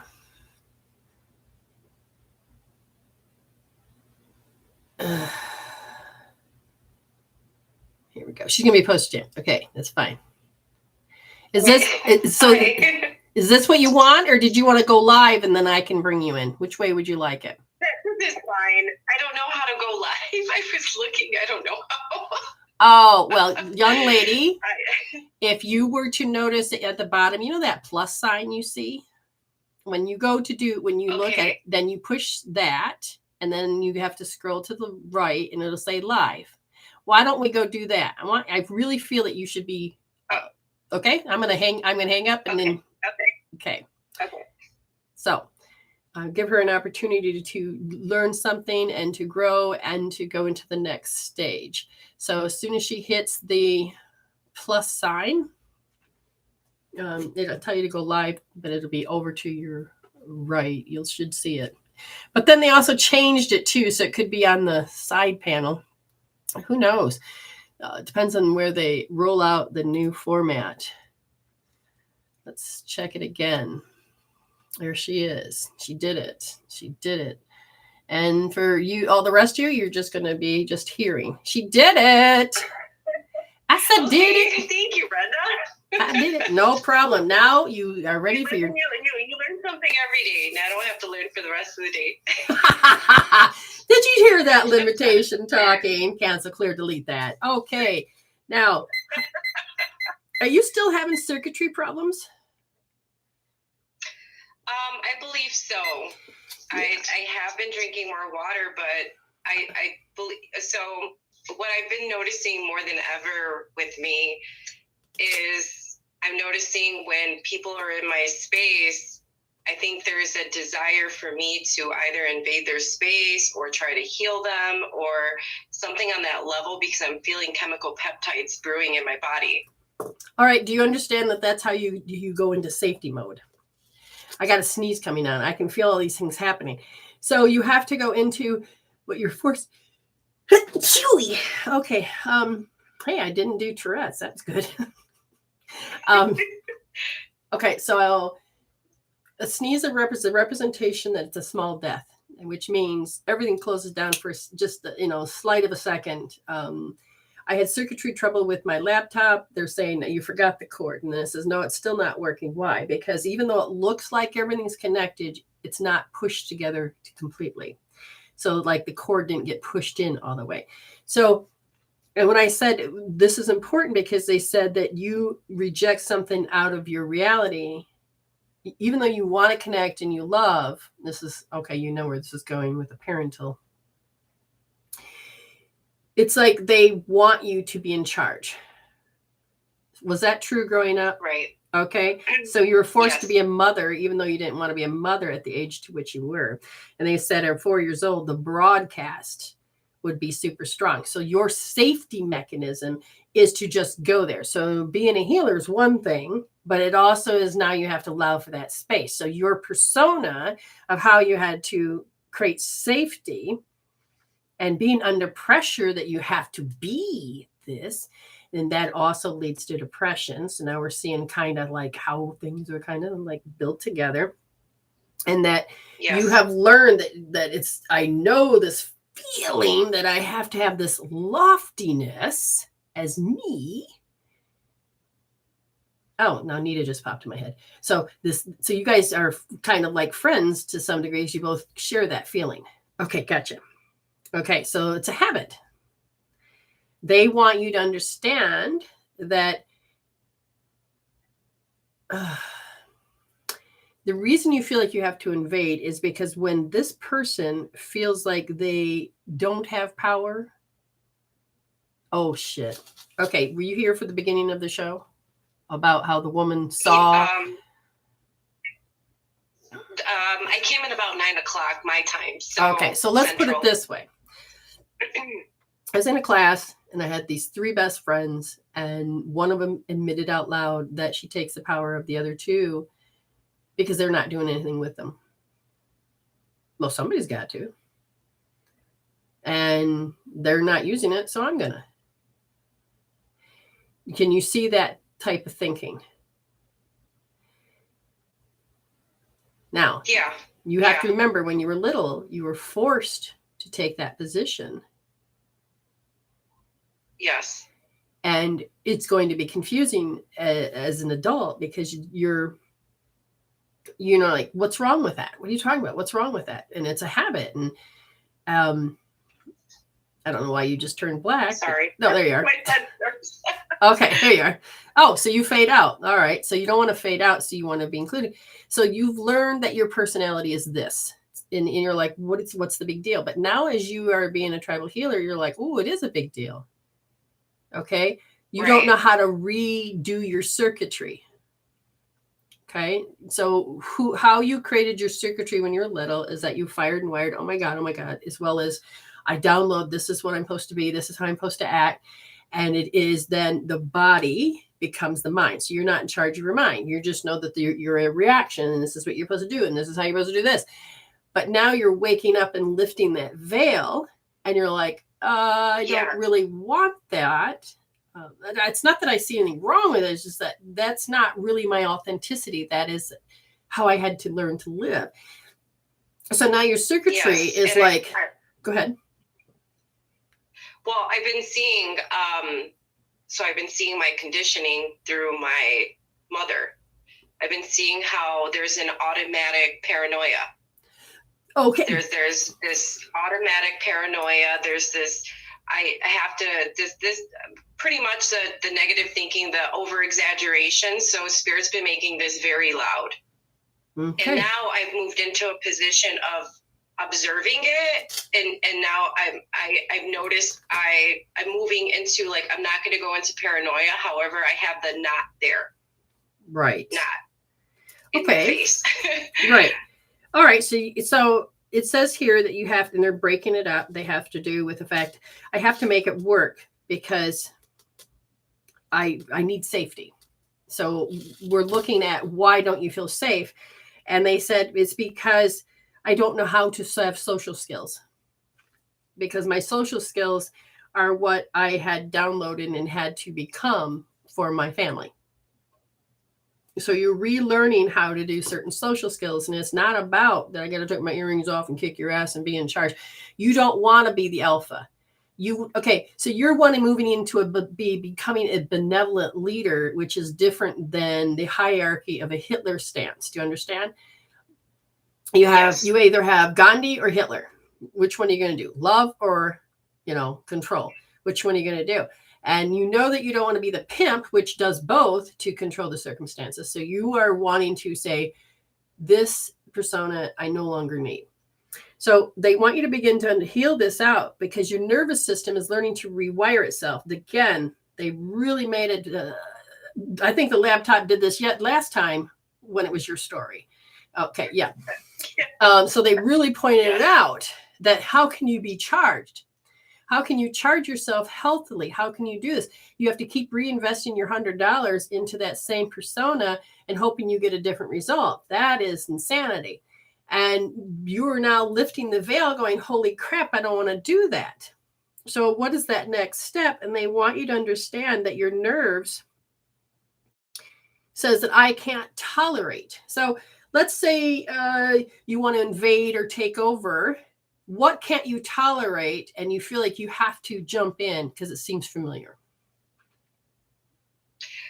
Well, at this point, I'm noticing I want to invade when people have depression or anxiety. Okay. Now I'm going to ask. I'm going to look. And it's because you don't want to endure this. It's because you know it. You know it. Yeah, and my nose starts to tingle for depression. My teeth start to hurt in the back, for anxiety. Okay.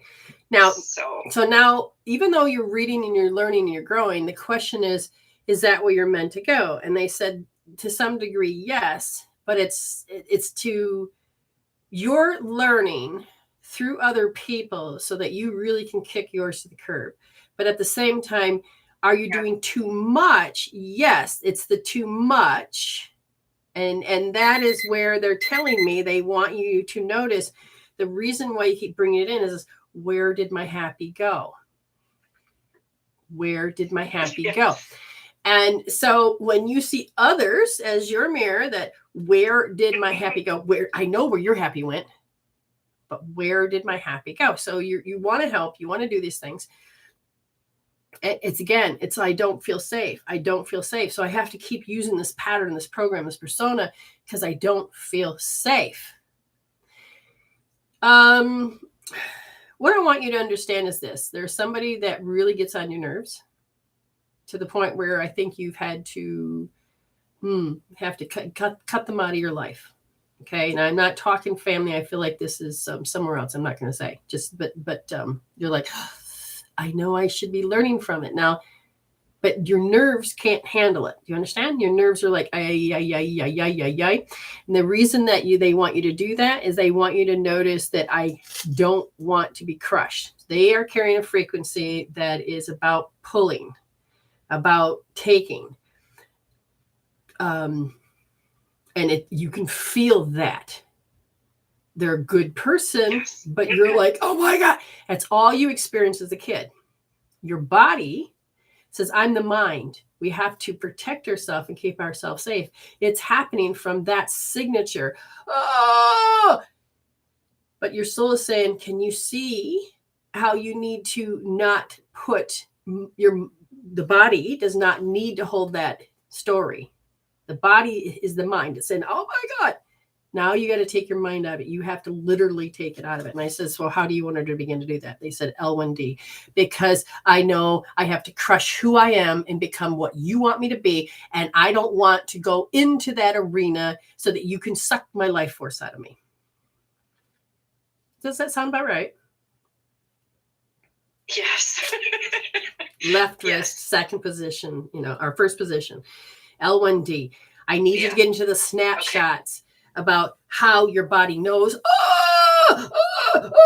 and then all of a sudden, you'll go to the next stage. This is the beforehand. And all of a sudden, all right, if I give them my attention, and you're going to do L2D, that is that temptation, but you're sitting there with anxiety, but you're holding onto this mask and you're showing up the way you think you should. So then that becomes another level. Okay. L2D.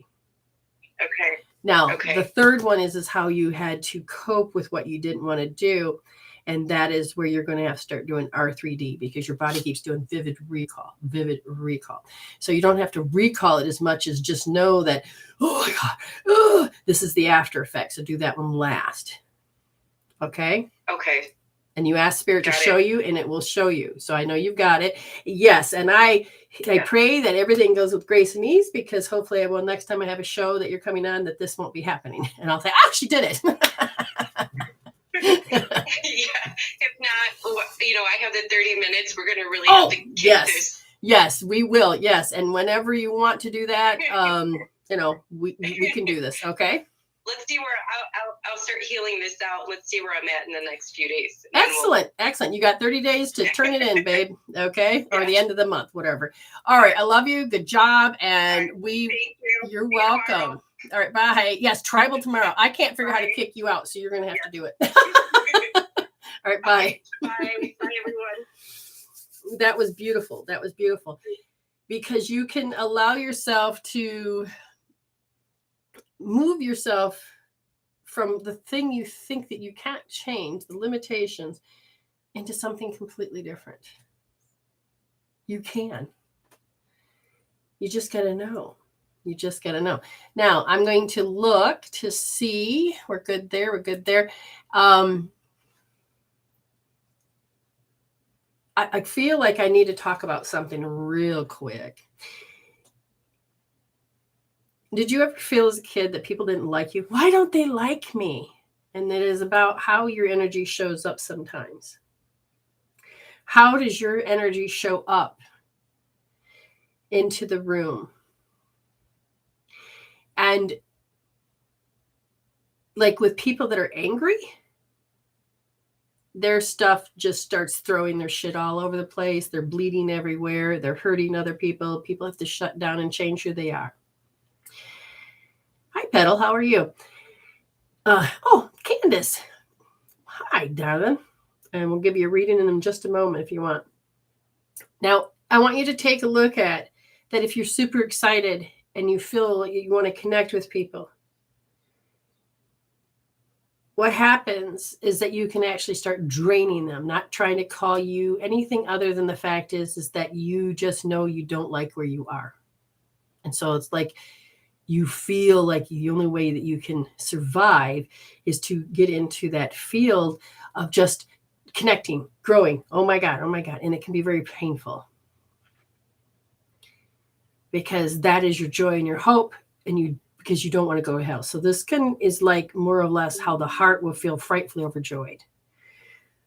I know I have a hellish life. I'm frightened to go there. I'm overjoyed. I'm going to sit into this field, but it doesn't allow the energy to flow. And so it keeps you on a realm that's stuck on either side.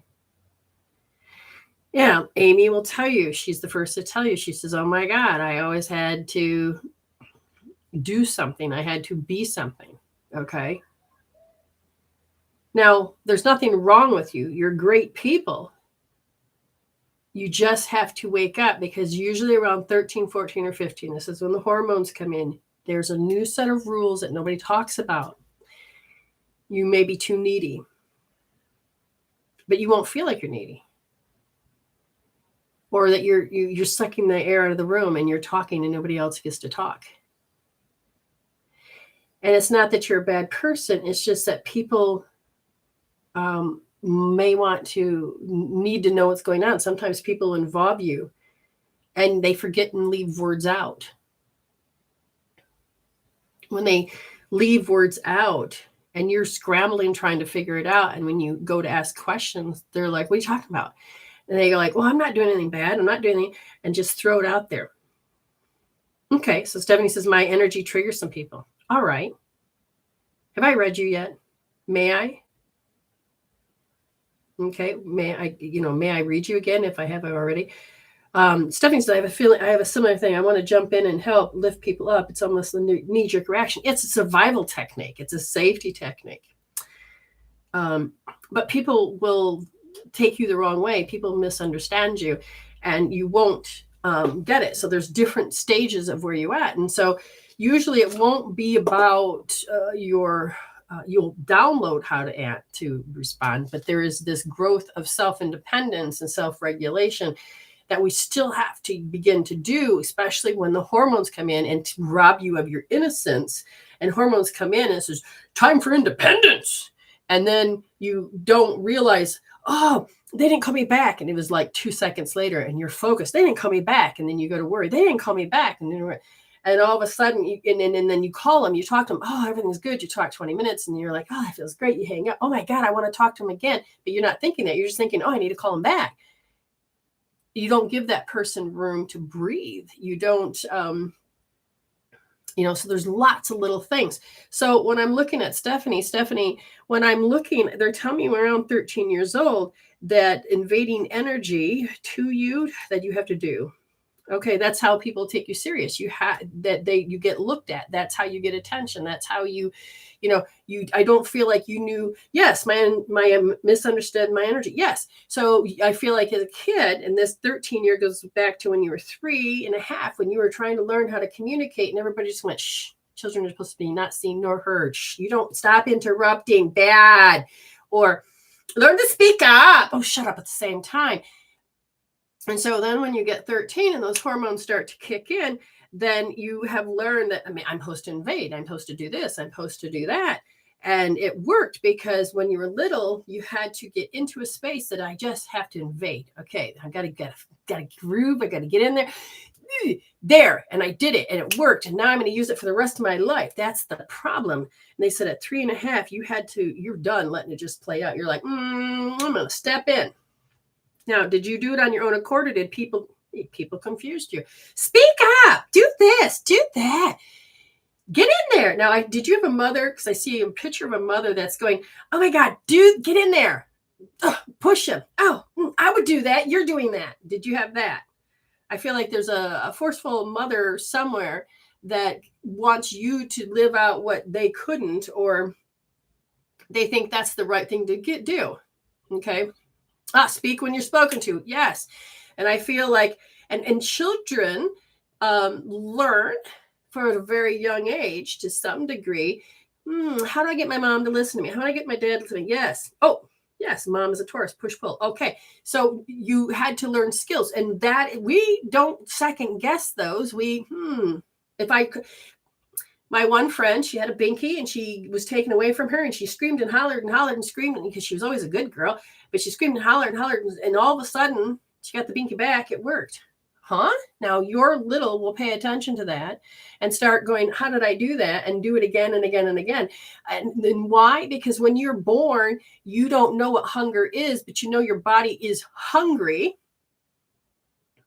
And when the body is hungry, you have to figure out how to communicate your primal needs of food. And you can't just say, hey, can I have some food? Give me that tit. I need some milk. You can't do that. You don't even know what that is yet. So you're only downloading in your environment. And so you will smile. Oh, that's so cute. It didn't get the milk.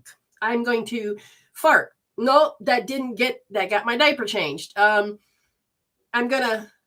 finally you get frustrated where you make noise. Oh, here comes the bottle. So you learn how to get your needs met because you're not able to move and do things, but you can be an expression. We keep these and we don't evolve out of them. And sometimes you will learn different things. My mother's not paying attention to me. What can I do? Oh, what's this? What's that? And so Stephanie says, parents tune me out if I'm fully myself. Yes, I accept it now. Painful. That's where you are learning to create independence through hard knocks, a bitch slap. But if you heal out the pain and take away that belief, get your power back, you're then going to be able to glow differently because you're taking the wisdom and you're growing. And when you do this, you're going to allow yourself to make people show up differently than those old patterns and programs. Okay. But these different stages are very important. You just don't know them. So, Stephanie, I would tell you that to heal out that pain is that I want you to do left wrist, second position, nice and soft. Why? Because this is about rewards and punishment with your family. And it's take that pain, just listen. Oh, see, my whole body's saying that you got to listen to it. And just kind of listen to the body. Listen, you bring the topic, look at it. Oh, let the body talk. And even if there's no emotions or thoughts, but if the body's going, oh my God, that pain, or oh my God, gas, or measure it. It's there. It's there. That's how I feel. That's there. It's in. Sit there with it and just sit there and heal out by using the tool. Let the tool do the work. And then the body will start to release the said thing that you said, oh, that's what I have to be. Okay. Stephanie, go heal. You're worth it. We're going to jump over to that savage mother real quick. And if I'm off schedule somewhere, somebody, Judy, Amy, whatever, one of you, or somebody. So that savage mom, when I'm looking, there is a certain amount of panic your body's constantly holding. I feel it's in your spine on your left side, but more pronounced physically on the right. As I'm looking at this, I'm feeling there's a certain amount of dis. That's all they're pointing out, because they said distraction. Yeah, but it's also a dis, because it's you are so the attraction factor. You've seen this before, and now it has come into your space, and it has to do with feeling very awkward. So do you feel awkward? Because if you begin to do that, notice that it becomes monotonous. It just keeps building. It keeps there. And you know how to do this again. And they said in the monotony is that, I'm going to do a self-imposed limitation. And notice that you limit yourself because you can't get past that limit. And so you create another limit and turn yourself around. And they said you create this, and they're really pointing out this thing before I go. And that is, you feel like people make you feel indebted. Take that phrase. People make you feel indebted. I'm not sure exactly where that goes, but they said when you start to understand it, they make you feel indebted. So there is this deprive. That's what they want you to look at first, because that's where the panic lies. So take a look at the panic. Take a look at all that. Start grabbing your right wrist. And you're going to follow the two fingers. The second position is, yes, looks like I'm flipping off, right there. And you're going to put your thumb there, but you are going to push in deep. And you're going to make the letter C. This is the most important part as well. Tap of the head, let it hand fall so that you are touching your forehead, and sit there. But measure, measure, measure, measure. That's your part. Yes, like I have to, because they do. Yes. And notice how we believe it and how real it is. Really, that number will be definitely high. How do you know? Go heal it out, because mama, you're important. Okay. Now I'm going to look. Was there anybody new that I haven't read? Let me know. I'm just going to double check. Now we've done this, and that. I'm going to start on the 1 minutes and things like this.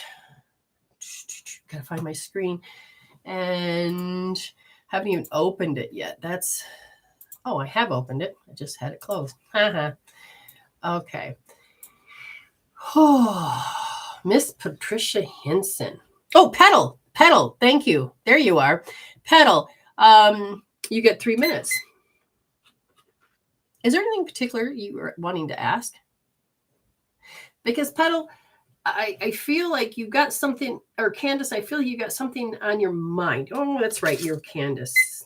But you know what? I'm going to give you 2, just because Spirit says I'm supposed to do something. I don't know why. And you're Candace. I haven't seen you in a while either. I feel like you got a question. Do you understand? It's like, I want to do a reading, but I can feel something's wait. Oh, here we go. I've done something wrong for going to not message me back. And if he has the feelings for me. Okay. So listen to the statement. This is, when you have lost power, not trying to insult you on how you wrote this, but this is how you know your stuff. So very proud of her for this. She says, if I have done something wrong, So she's blaming herself. Begin to notice this, that because she's taken the conclusion from past experience. I've seen this before. Somebody's not messaged me back. Must be something I've done. Okay, because her mind is more than 41 minutes. It's going like 80. I can't stop thinking about it. It must be something I did wrong. It must be something I did wrong. He's not calling me back. Does he care for me anymore? Oh my God, what's happening? Now we're going to help you with these thoughts. I want you to take and pedal, do L1D real quick. Left wrist, first position, nice and deep. Now I want you to notice that all your thoughts are about that statement right there. That's it. It's there. It's conclusion. You're trying to figure it out. I want you to sit there, and then within 2 to 5 minutes, then you're going to measure, and you're going to come back and talk to me, and I will communicate with you again. Okay, Candace? Okay? Go heal, darling. And then come right back, and you tell me if that statement is still as strong. Okay? All right, I'll be here. You go do that. All right. So Miss left wrist, first position. Yep, left first. Push your thumb in deep. I know it's been a while. So just hold it. Remember, put your palm here. Okay. You got it. You go do it. Miss Patricia Hinson. Oh, my heart. Ooh. Miss Patty. God, my body's. Why is the body doing this? The body, not the mind. The behind. So the behavior. So there's a behavior you're doing. There's a behavior you're doing.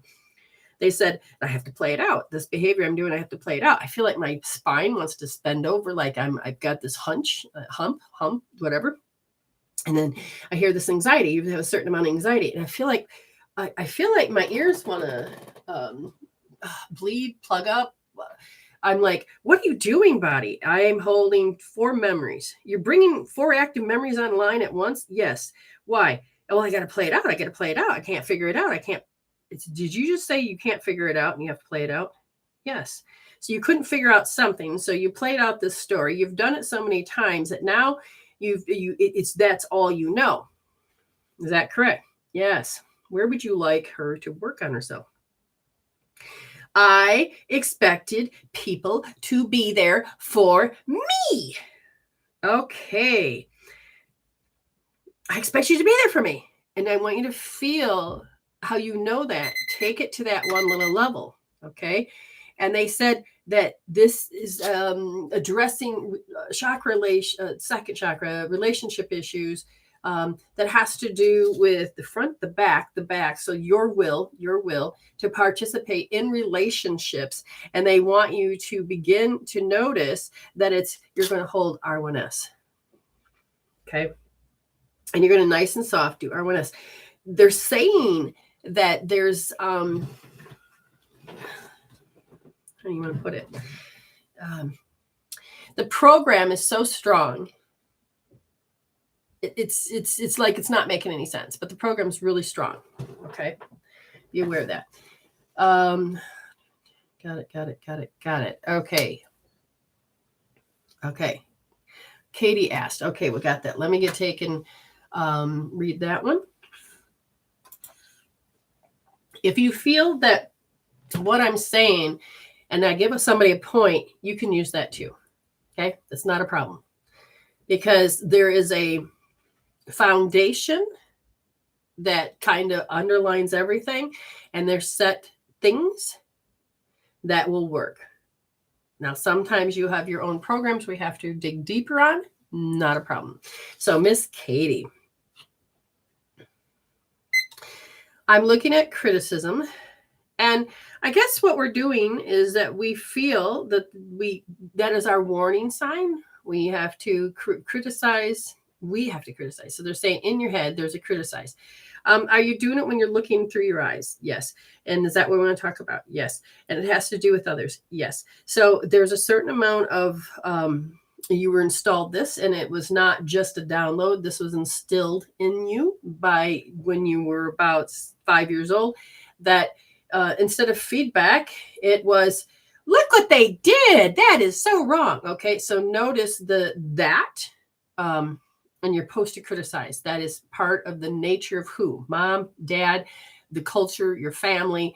But it's your body says that it doesn't want to do that anymore because it puts people into and no empathy. They're an object. You're not connecting. You're not caring. So you're going to see that in your environment where people may not care.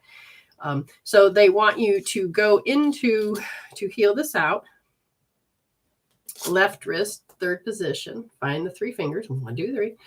And then you put your thumb in that third position. Nice and deep. Make the letter C. Okay, Katie. All right. So Amy did a reading for last night, and so there was a confirmation. Okay. So Candace, are you still a high number?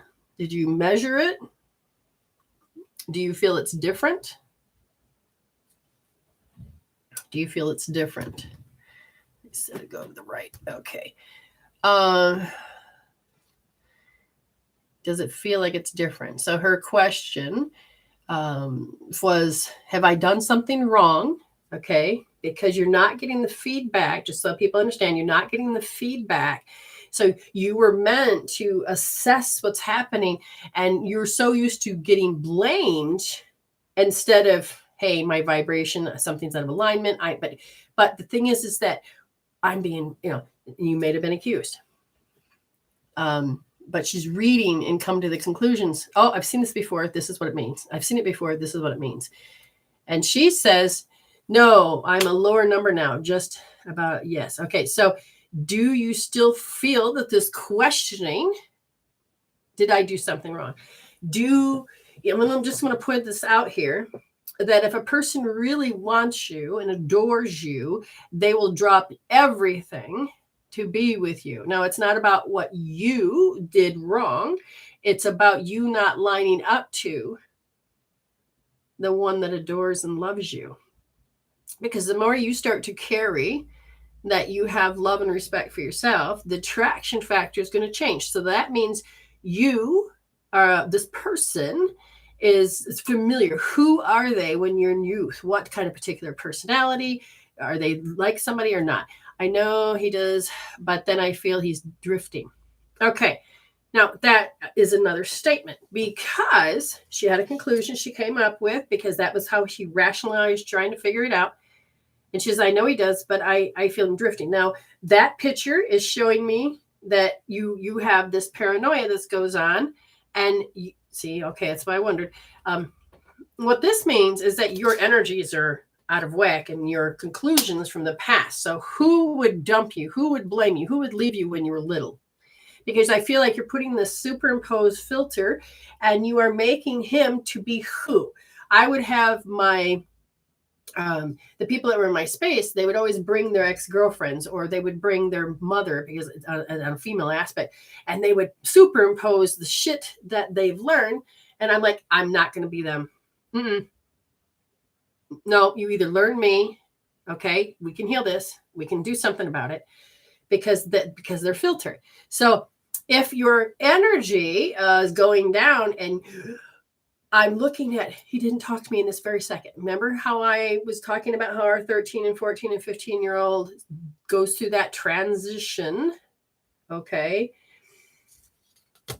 So I would tell you that you're going to have to notice that you put self-imposed limitations on yourself. Now, I want you to, the next time that you look and you're saying, he didn't talk to me, oh my God, it means this. I want you to do what's called sensory accessing, but use your eyes. So you're going to cover up one eye and you're going to go, oh my God, he's not talking to me. That's a tad. Oh, remove, transcend, and let go. Kind of imagine my voice in this net and the hearing of the snapping. Go over and take this eye and start looking through this eye.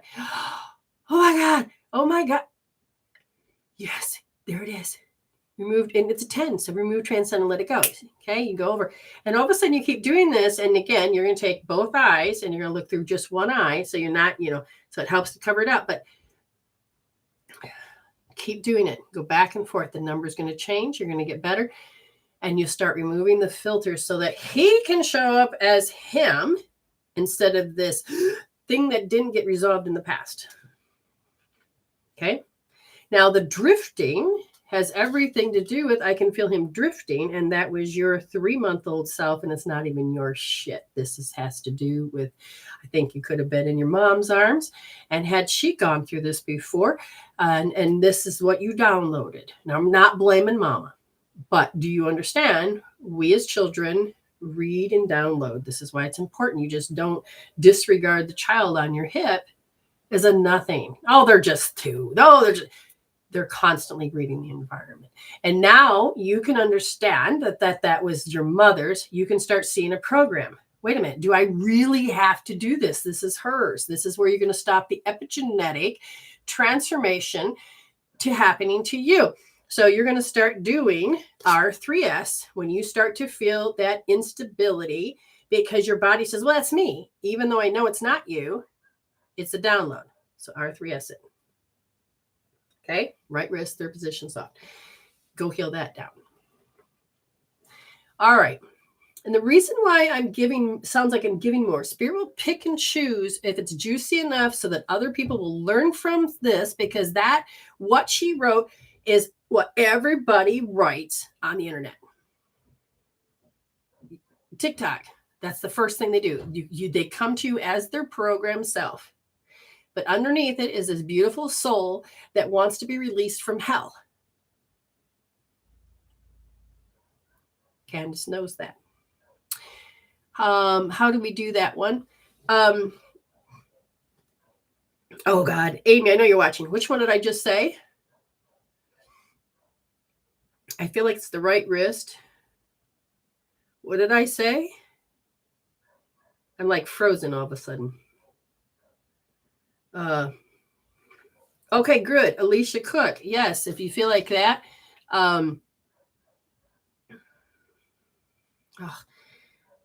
Okay, why am I stuck?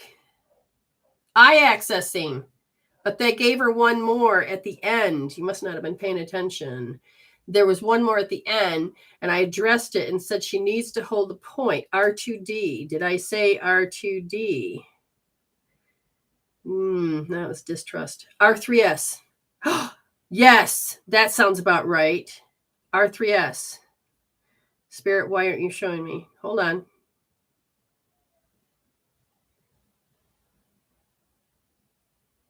Yes. It is right wrist, third position. Nice and soft. Thank you, Amanda. Nice and soft. And the reason why is, again, your triple warmer. Oh, wow. They're showing me something else. Most women will start having hormonal issues that will be off because the liver is meant to help balance the hormones and the reproductive system through the min-men, which is a point that's on your back. And the min-men is meant to help work with the triple warmers. And when the third burner or any of those burners, you get 3 burners, are off, you will have an issue. And I feel like, yes, R3S. You can re-listen to this, Candace. Come to Facebook, and all my videos are there. And you go to my, follow my page if you haven't. So Medicine Woman Solution, SOULTION. And you go down to the videos and you will see, and you will have your, even through TikTok, I will put a timestamp so that you can come back and rewatch this. And I highly recommend you rewatch it so you can get the details. Like I think it was Stephanie that pointed it out. And the thing is that when you rewatch your reading, you'll miss and then you rewatch it. You're like, oh, I didn't hear that. Oh, because you're trusting your ego to give you the information. And all it's doing is delete, distort, and generalizing. I want you to go in, like that's the timestamp there for you is 2:35. Okay.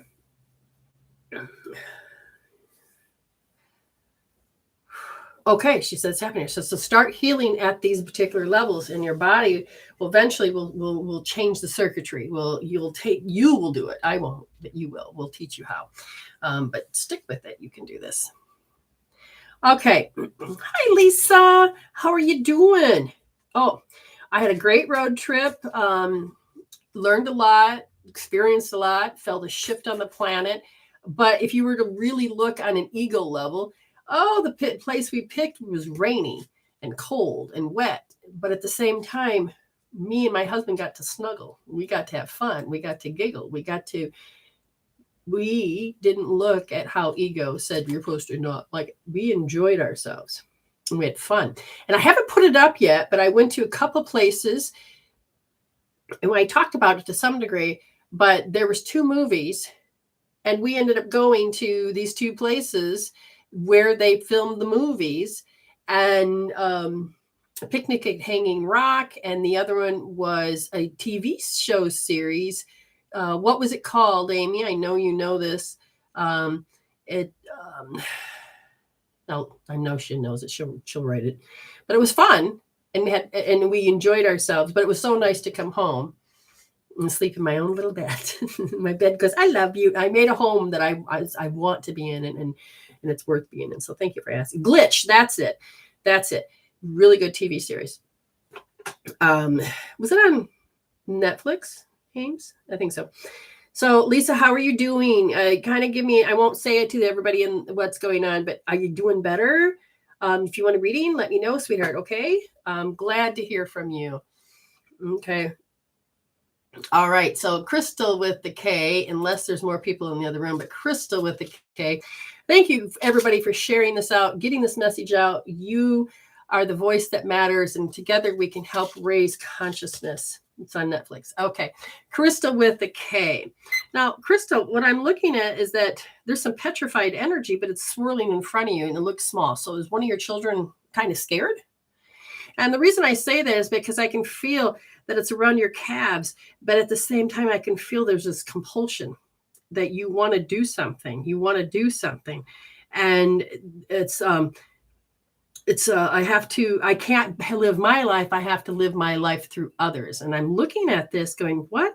And they said, I'm compelled to leave myself out of the equation. I'm compelled to have mental anguish. I'm compelled. That's who I'm supposed to be. No, it's not.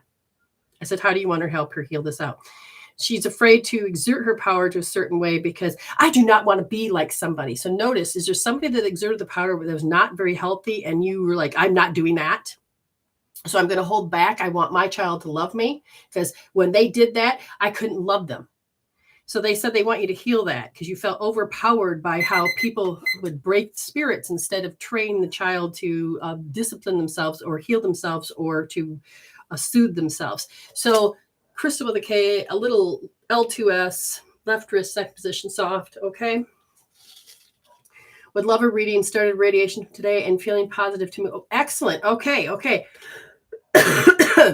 For Lisa, your body's going to be taking on all these different frequencies. So your body's going to say, oh my God, it's going to feel muddled. It's going to grab all of your attention away. And they said, as your body's going through this and you are keeping your positive spirit, but the body says, oh my God, there's the temptation of wanting to fall victim to how the body is saying, ah! So in this case, they said, while you're going through this, while you have to go through this, while you take the left wrist, second position, nice and deep. And just sit there and let your body go, let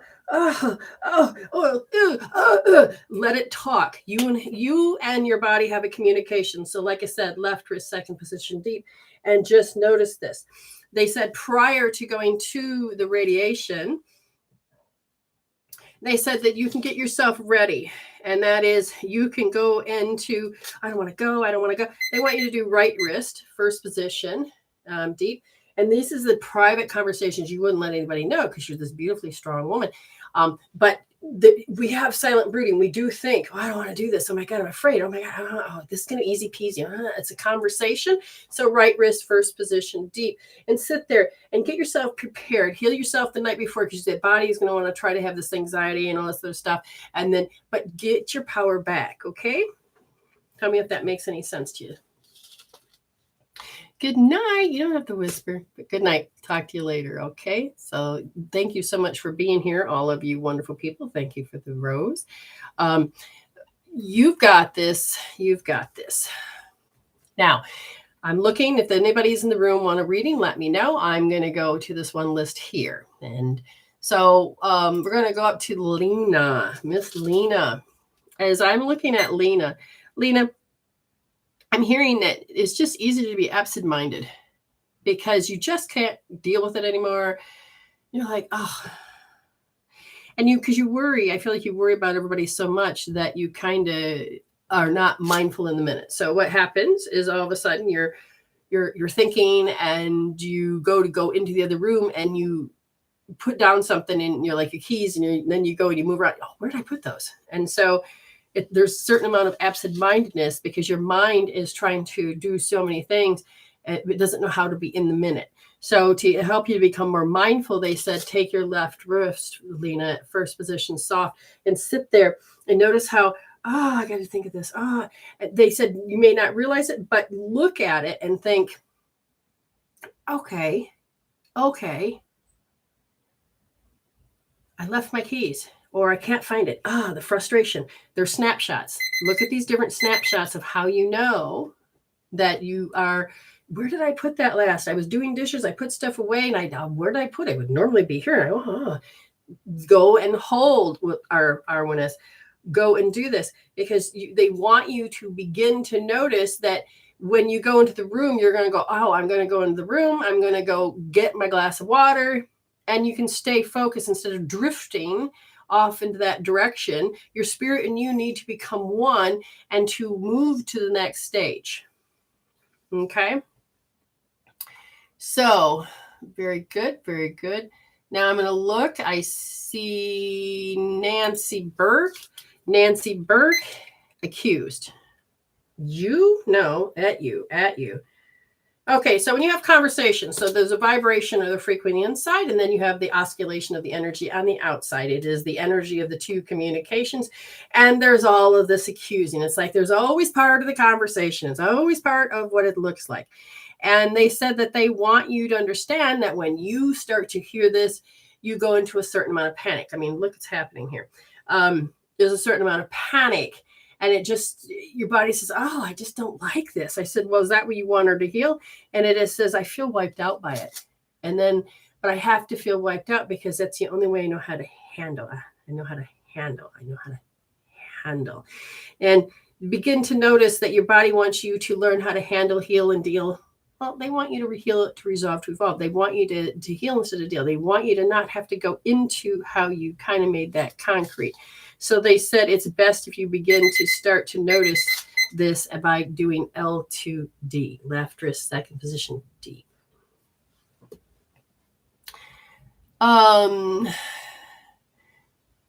Okay. M, N, M, N, M, and M, and N. Oh. Yeah. Judy, you're going to have to write it because I think they got a different keyboard, but go put M, N, M, N as the person's getting the reading. All right. What I want you to know is that there's a vivid recall. I can remember the time that happened, and there's a vivid recall. Oh my God. And as I'm looking, there's a habitual, something happens. There's a habit. So the habit keeps happening. The habit keeps happening. And I'm looking at this habit, and it's like the thinking process. What about the thinking process? And my thinking governs the same shit different day. So they really want you to notice that thoughts become things. Thoughts are dominant and thoughts are electrical. And there's this up. And it's like going up and down. So you're talking about like manic and depressive. There's something to do with being in a state of joy. People are expecting you to have erratic behavior. It's like, okay. There's a part of you that when you're around certain people, they expect that from you. And your body just goes right into it and say, okay, I'll give you what you expected, but you don't feel like you have the control. But it's to do with certain people expect you to act this way. And I said, well, how do you want to help? And they said, well, have her hold L2S. Now, before I go any further, that's left wrist, second position soft. And then remember to do this.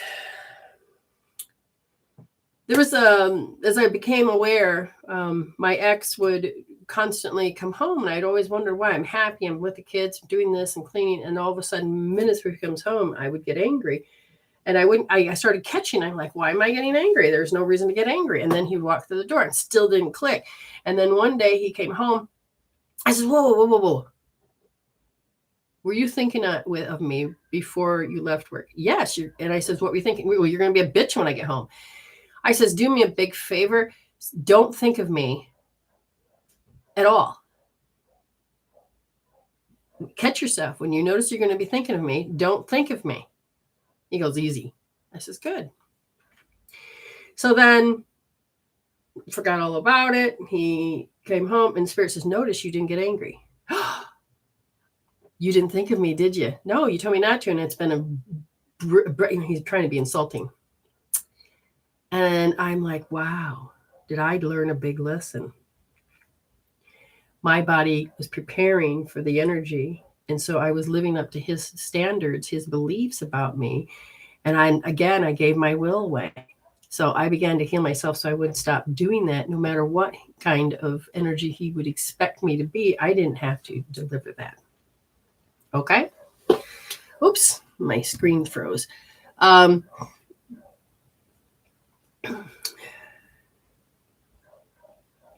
it's Mimi. Oh, wonderful. Mimi, yes, okay. I just have to get that in my head that that's Mimi. Oh, gotcha. Okay, your name's not there. All right, so hang in there. Sherilyn McCarthy. I think I've read you before. Hang in there. I'm getting there. Teresa.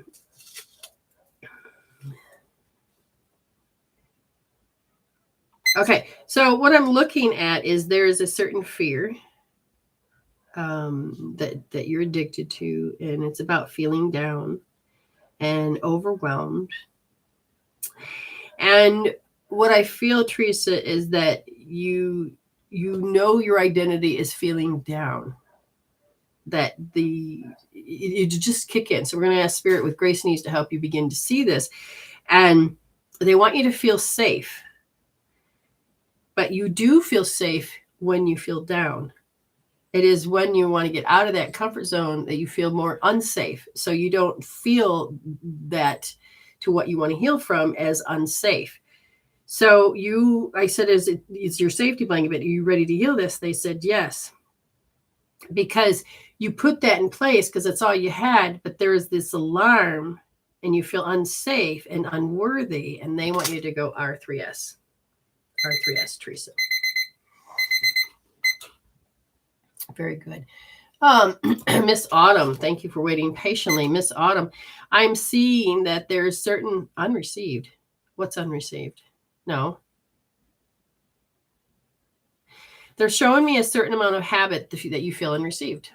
And it's not that your love was unreceived, that you were unreceived as you. Hey, I'm Autumn. I come into the room. This is who I am. And they're like, yeah, no, I want the old one. Oh, I remember when she was in it.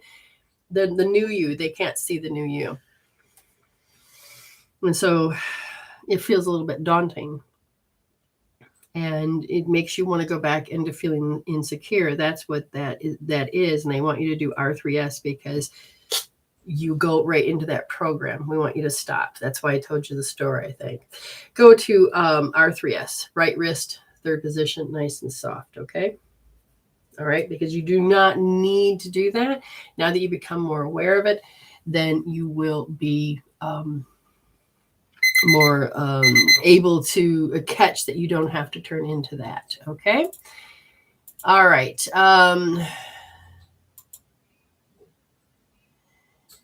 Okay. So notice, Judy, what you wrote me. Do I have to do that or did I do that? Okay. And Amanda, and then I come over to Charlene. Charlene, if you're still here, let me know and I will give you a reading. So Amanda, what I'm seeing. Okay, so they're saying that you have to regulate the aggression. What do you mean by that? There's something to do with the self-esteem. You are shamed. What are you talking about? I'm talking about 6 years old, when the relationship between you and the outside and the energy was, it was very aggressive. It's like that was in the environment. Aggression was in the environment. It's all you could see. This is all you could do. And that you just feel like I can't be compatible with that. So you're trying to figure out how can I be compatible with that? How can I be compatible with that? Because you felt this energy that was always there, very invading. And so I said, where do you want to do? Look at the energy that's there? No, they said, notice how she feels incompatible because she has a program running that she has to become something else. So what I want you to do is R1D, because when that energy happens, you say, I can't do something, or I'm going to do it this way. Okay, a great example would be, I get in a fight with somebody. I'm just going to go for my last marriage. So there'd be this fight. Fine. And then I'm like, I guess I won't do that. I'll have to do this. So I give up what I want, or I become more determined that I have to do a certain thing in order to get the certain thing. So I'm not sure where your pattern is, but begin to notice that there's a pattern. So we say with grace and ease, show me my pattern. Thank you, Spirit. Show me my pattern. Because you're ready to start to lift that veil just a little bit more. Because even though the body says, I don't, because I asked, how is the panic? How is all that? And they said, it's really good, but it's not really there. But my prefrontal lobe that creates reality has this habit that it has to feel awkward. And then I jump right into it. I said, would you want them to feel awkward? They go, yeah, R2D will be fine. Because there's a party that don't want to go into that failure or being humiliated by that failure. Okay, so now we're going to go over. I don't see Charlene McCarthy there. So she must have left or not heard. If you are there, Charlene, let me know. I'm going to go over to the, could you type in FYP, please? Hashtag FYP. That would be wonderful. Oh, there you are. Gotcha. I could feel you, but I couldn't. Yeah. All right. So I've read you before, I think. Yes. So here we go. We have a little bit impending. So I feel this in anticipation. No, it's impending. So this impending comes with what other word? Shy. It's impending. So you feel a little bit startled. No, shy, timid. Feel timid. So you have this feeling timid that you're presenting. And it's like my end result is I know that this isn't going to be stable. I already know this. And because of that, you've already said, I'm taking this end result where I'm incompatible. I'm already incompatible.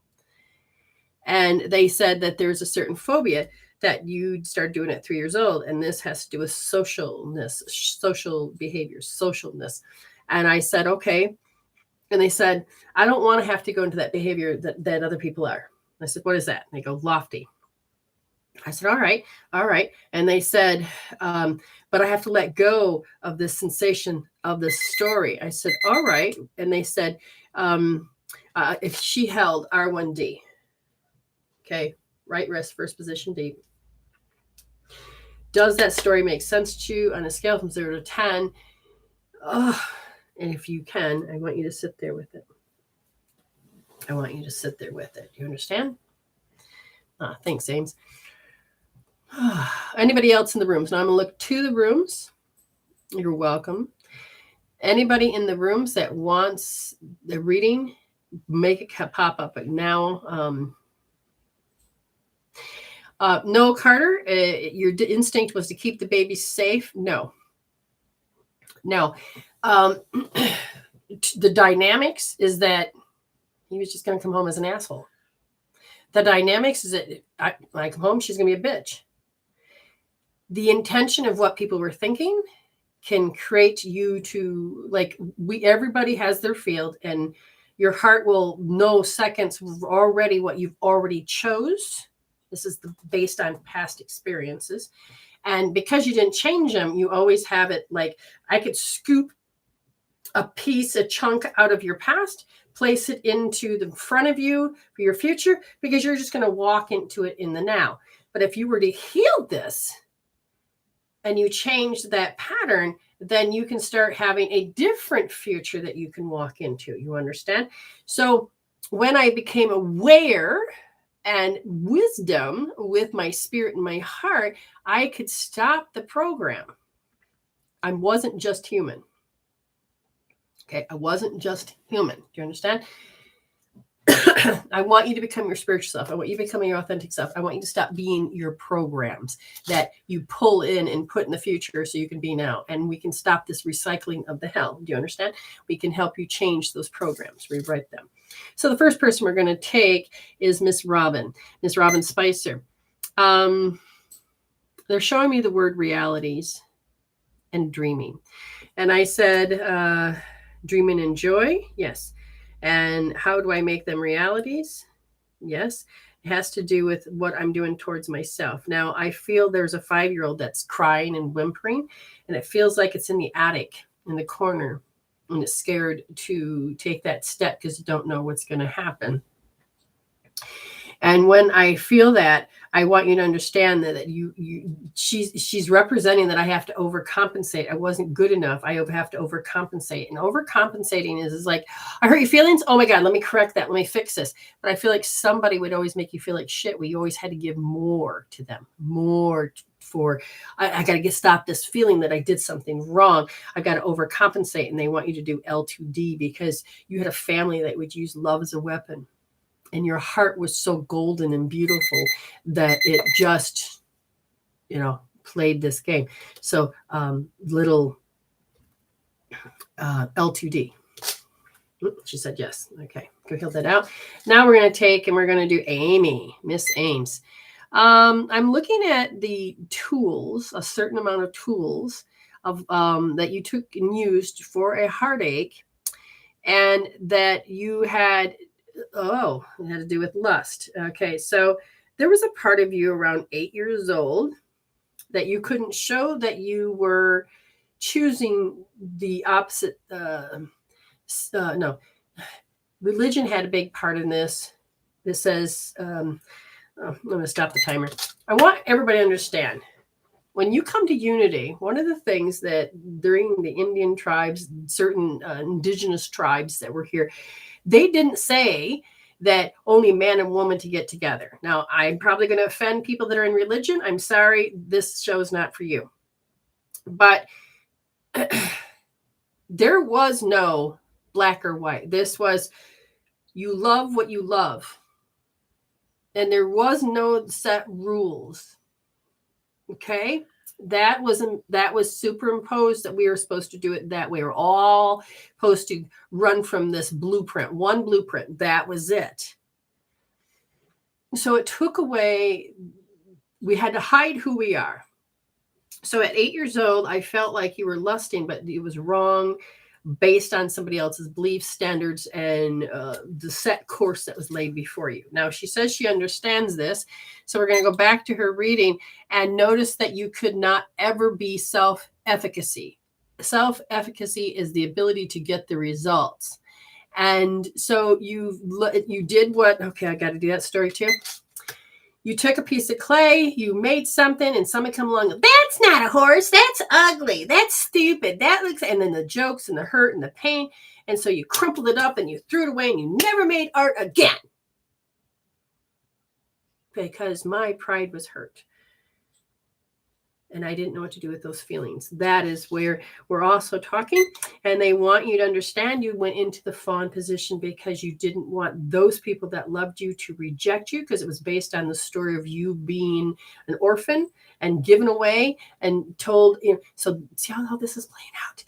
They want you to begin to say, I'm going to take my will back. So you're going to do L3D because you had to have no empathy for you.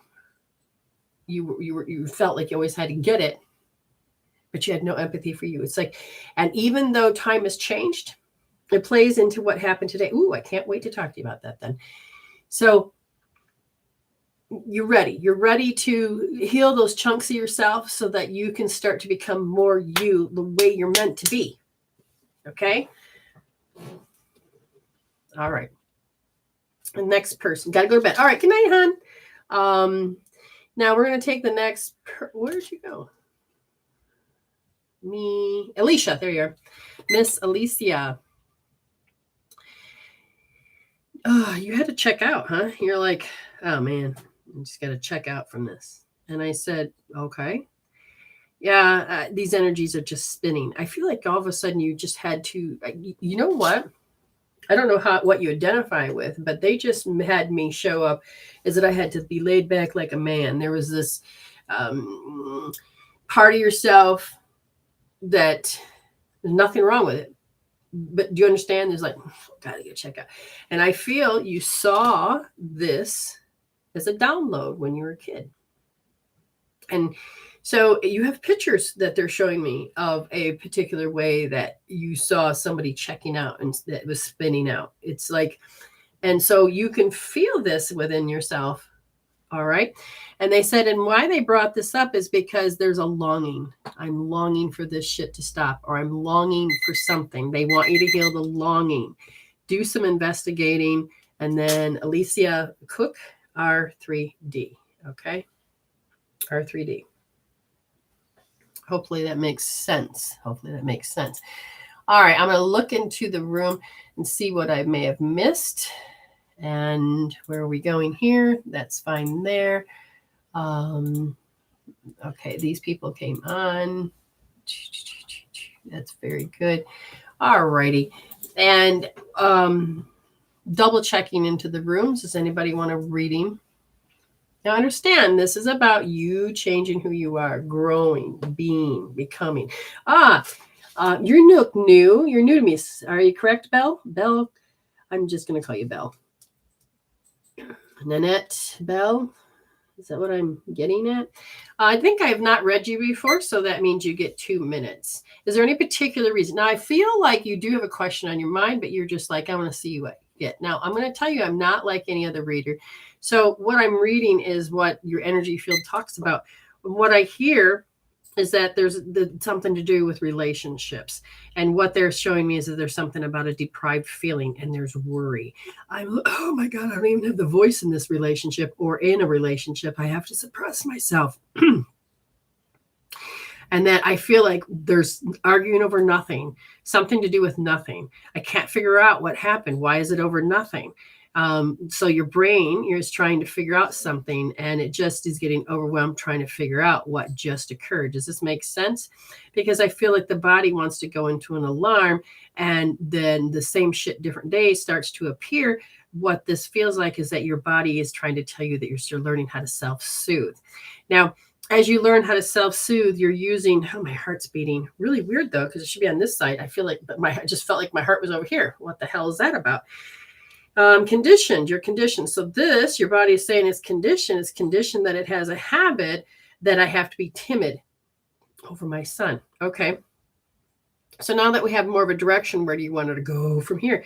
And it just feels like there's this, the karmic debt I have to play. It's like you really are trying to figure it out. Where would you like the beginning of the healing? Well, first of all, we want to get you to notice that you're overwhelmed. Scale from 1 to 10. Yes. Oh, I just said, okay. And I just went through breast cancer. So the ability not to be able to nourish yourself. So you're a type of woman that gives out continuous love and this and that, or you don't ever make time for yourself. Okay. I'm just curious because they said that they want you to take this overwhelm and you look at, like, let's say your son and you reject something out of your reality. Your body is trying to say that there's conflict. Okay. Right. Okay. So is this why I want to go here? Because I'm going to my right side. Is this why I want to go here? If I read okay, I have to. Went through breast cancer. And all I'm going to tell you is this. The story behind it is this. Power. 4, and you don't have none to self-soothe. It's kind of like what I was already talking about. They want you to, are you an overcompensator? You feel like you've done something wrong, so you overcompensate, you give too much, you say too much, you correct too much. Do you do that? Because you've got a lot of law of they removed it. This is why I want to go over here. This is why I want to go here. That makes totally sense. The right is the action. It's about how I'm supposed to take action. And you don't want to, your body's saying, I don't want to do that. And so when it comes to having that the physical body says, my DNA expression has to change from being healthy to being unhealthy. It's because of the environment. And the environment of the mind, the environment in your space. I said, so what do you need to change? And it says, well, I just feel like things are just taking work. It just takes work. I'm tired. I'm just tired. I don't have nothing for myself. What I want you to do is start doing L2S, because you have said to yourself, I must live my life this way. And you have such restrictions, and listen to these beliefs, okay? Listen to these beliefs, because you're going to start doing L2S, left wrist, second position, soft. And you're going to make sure you hold it like this, okay? And you're going to sit there and you're going to measure all of what I said. And they can be many different ones. And they said, that's fine. Just measure and bring them down. Here's this.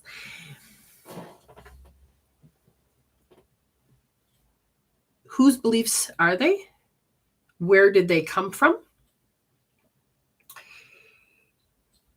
Am I really the one that made these choices, or am I copying? Was it a download? Was it the right thing to do? Was it instilled in me by my parents or the church or society? Is it old paradigm? What is it? But in the meantime, she's just going to hold L2S and just let the body cry. Let the body do what it needs to do, because the body is going, oh my God. And the body is saying, I couldn't cope, handle, and deal with certain things. And therefore, I couldn't do it. So I memorized it by firing and wiring all of this. And so then the body became the mind. And now you can't become in charge of the mind. So you can't have mind over matter. You can't be your mind because it's in the matter. So this is where you're going to hold this. And I want you to just begin to feel how the body feels like you're being punished, or however you're doing it. And just let the body do its thing. And it's like, oh, that hurts. Sit there until it goes out. Oh, this is how I know it. Really look at it as a picture and go, oh, I marked it in that muscle. Oh, I marked it in that breast. Sit there. Sit there. Okay. Sit there, because you are learning to listen to the body and let the body do the healing. This is an incredible healing tool that allows your body to process the chemical peptides that keep repeating. Now, did they say that the breast, the issue with the cancer was a more hormonal versus, which usually, well, again, this is only for entertainment purposes only. I'm only a reader, but I'm curious of what the doctor had given you information about. Because when your body starts creating a different pathway for the hormones, that means that the liver needs a little bit looked at, and the min-men in the back needs to be corrected. Yes, hormonal. So at first you're going to do is L2S, because you got to get the body to, and all of those things and all those questions that I was thinking of, you're going to have to do L2S. Then, because it's more of hormonal, and the pathways created a whole new pathway, they want you to begin to notice that when you start addressing the cancer and the hormonal aspect of it, they want you to understand that the body needs to help process this. And I felt like there's failure. I've had to come in and correct and change and do all this. I have to live your life. Everybody comes to me with all their problems. That really does not have to be you anymore. You don't have to prove yourself to anybody. You got to choose if you want to change certain behaviors, because there's a part of you that feels like you failed with somebody. You failed somewhere, and your body has not forgotten that you feel like you failed. And so there's a lot of self-loathing and hate, and there's a lot of depriving, and they really want you to address this with right wrist, second position, nice and deep. Okay. Because you're like, I can't take this action anymore. I can't do this. We need to get the crap out of the body. Your mom. Okay. You need to get the crap out of your body. You literally need to get to that out. And when you really believed you failed, I want you to hold R2D, because your body is saying you couldn't process, you couldn't resolve it, you couldn't manage, you couldn't do. when we have something bad that we really gets our attention, which I refer to as an OMG, we don't know how to cope, handle, deal, pacify, or manage. And we take these thoughts and we fire and wire and try to use just our left brain to process.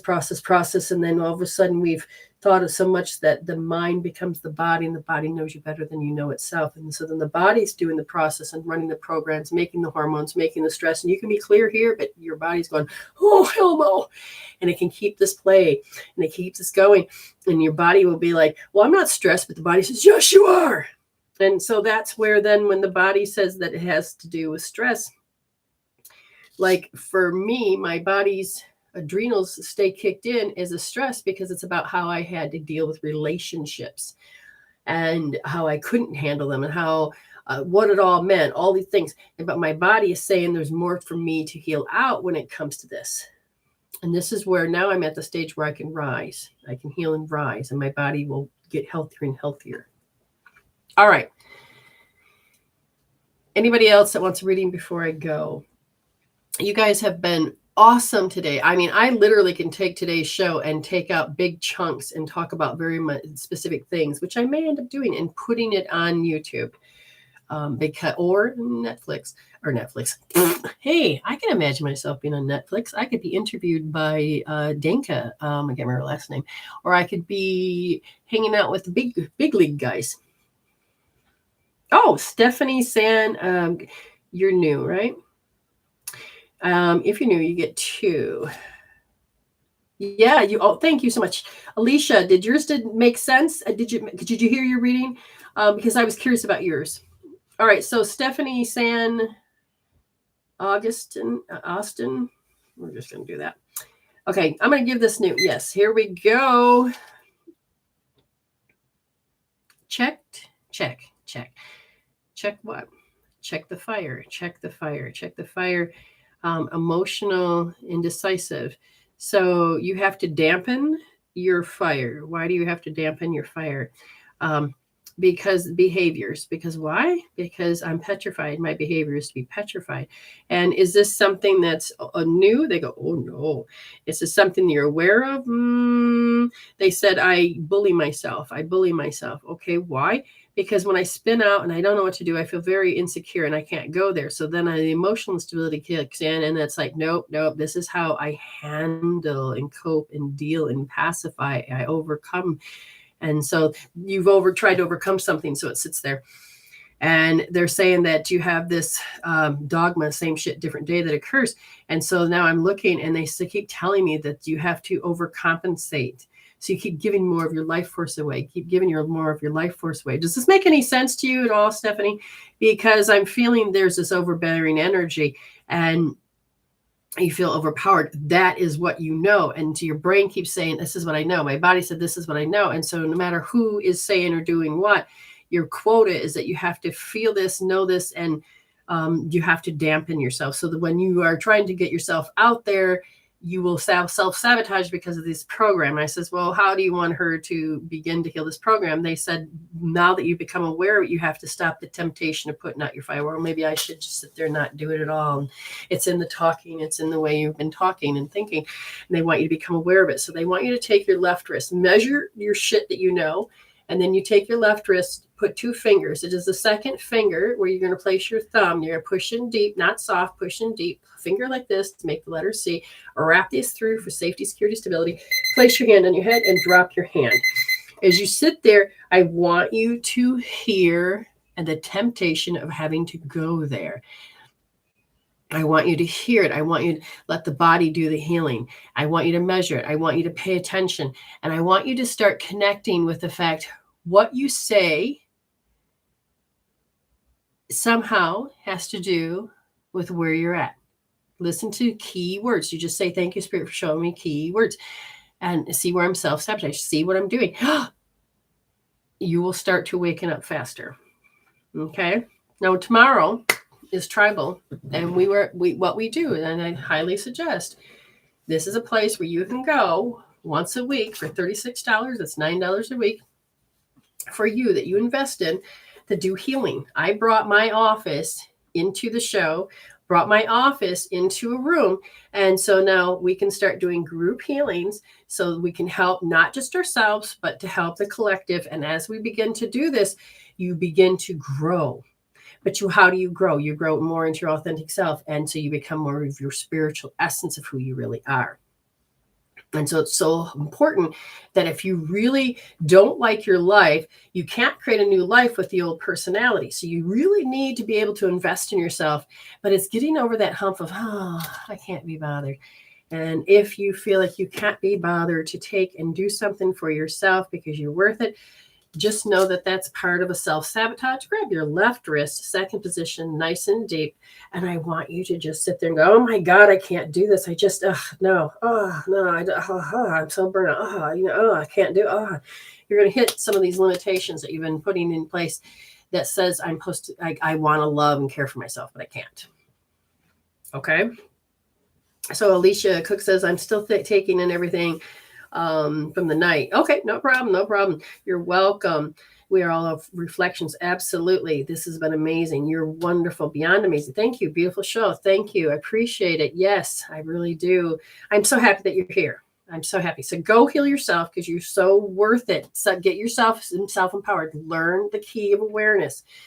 Tribal is going to show you those different levels of awarenesses, and it'll show you in a different way. Well, you do use the MWS glossary. It's Medicine Woman Solution glossary that can help you and to wake up further and faster. And it's not about a shortcut. It's not a spiritual shortcut. It is about learning how to get on fast track. It's learning how to get from one speed to the next by different frequencies because you're quantum leaping. Do you understand? You're doing a quantum leap, but you're doing it on a quantum law of attraction. Everybody knows what law of attraction is, but I'm helping you go into the quantum law of attraction and learning how to quantum heal with quantum leaping. There, I've said it. Something I've not said in a long time, but I've said it. You're welcome. All right. So remember, just let me double check my room so I'm not forgetting anything. And I really don't like that Windows 11 window that keeps freaking popping up. Because now I can't get into. I don't know how to shut it down. How do I shut that down? That's not it. Thank you, Spirit. We're just showing me how to shut that down quickly. All right. Okay, you guys are awesome. You are great. Remember, thank you for everything. You're welcome. Amber,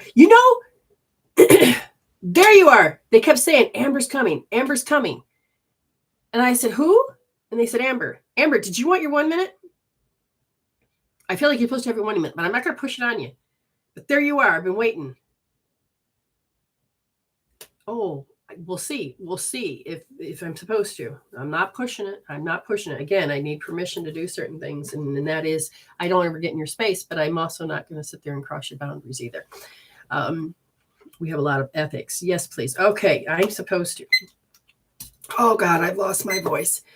So they're telling me that you've kind of lost your voice and everything triggers you. So they're showing me an engram. Everything triggers you. And you've had to chase and put out fires. Good Lord.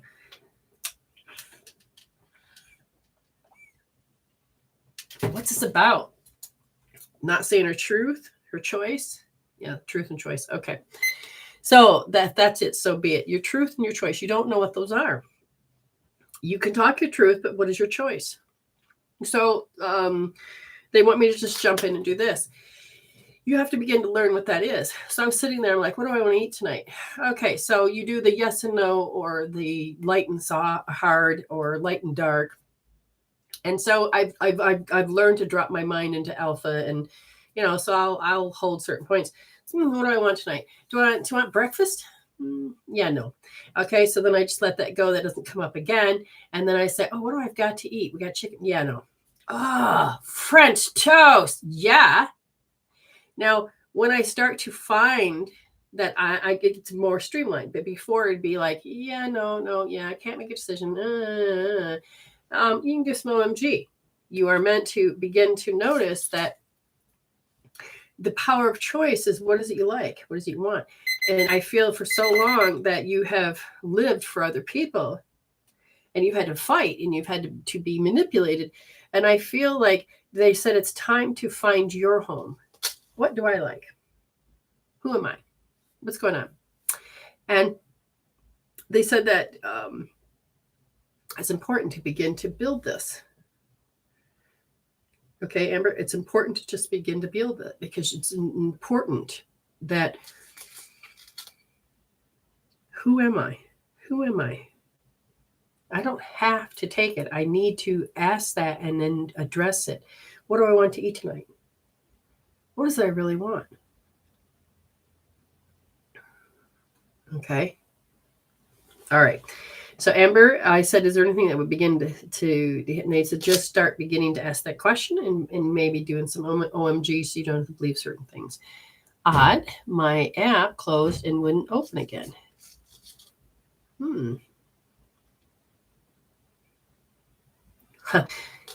Katie, you're doing what about me?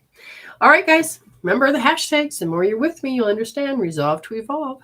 Hashtag heal instead of deal. Hashtag feel it to heal it. Hashtag you can heal that. I can heal that. And when in doubt, place your hand on your head, use a tool, and heal it out. And Amber says, yes, spot on. I have been feeling a yearning to find who I am underneath what everyone expects of me. Good. See, she's awakening. She's starting to lift the veil. Good job, Amber. You can do it. You can do it. I know you can. I've seen you move mountains. You can do this one too. You're the best. Thank you. I love you too. All right, guys. You're already whole. You're already blessed. So stay blessed and happy healing. Okay? And I will say this again. Let me just get off here. End the stream here. My mouse is not working. Why not? End.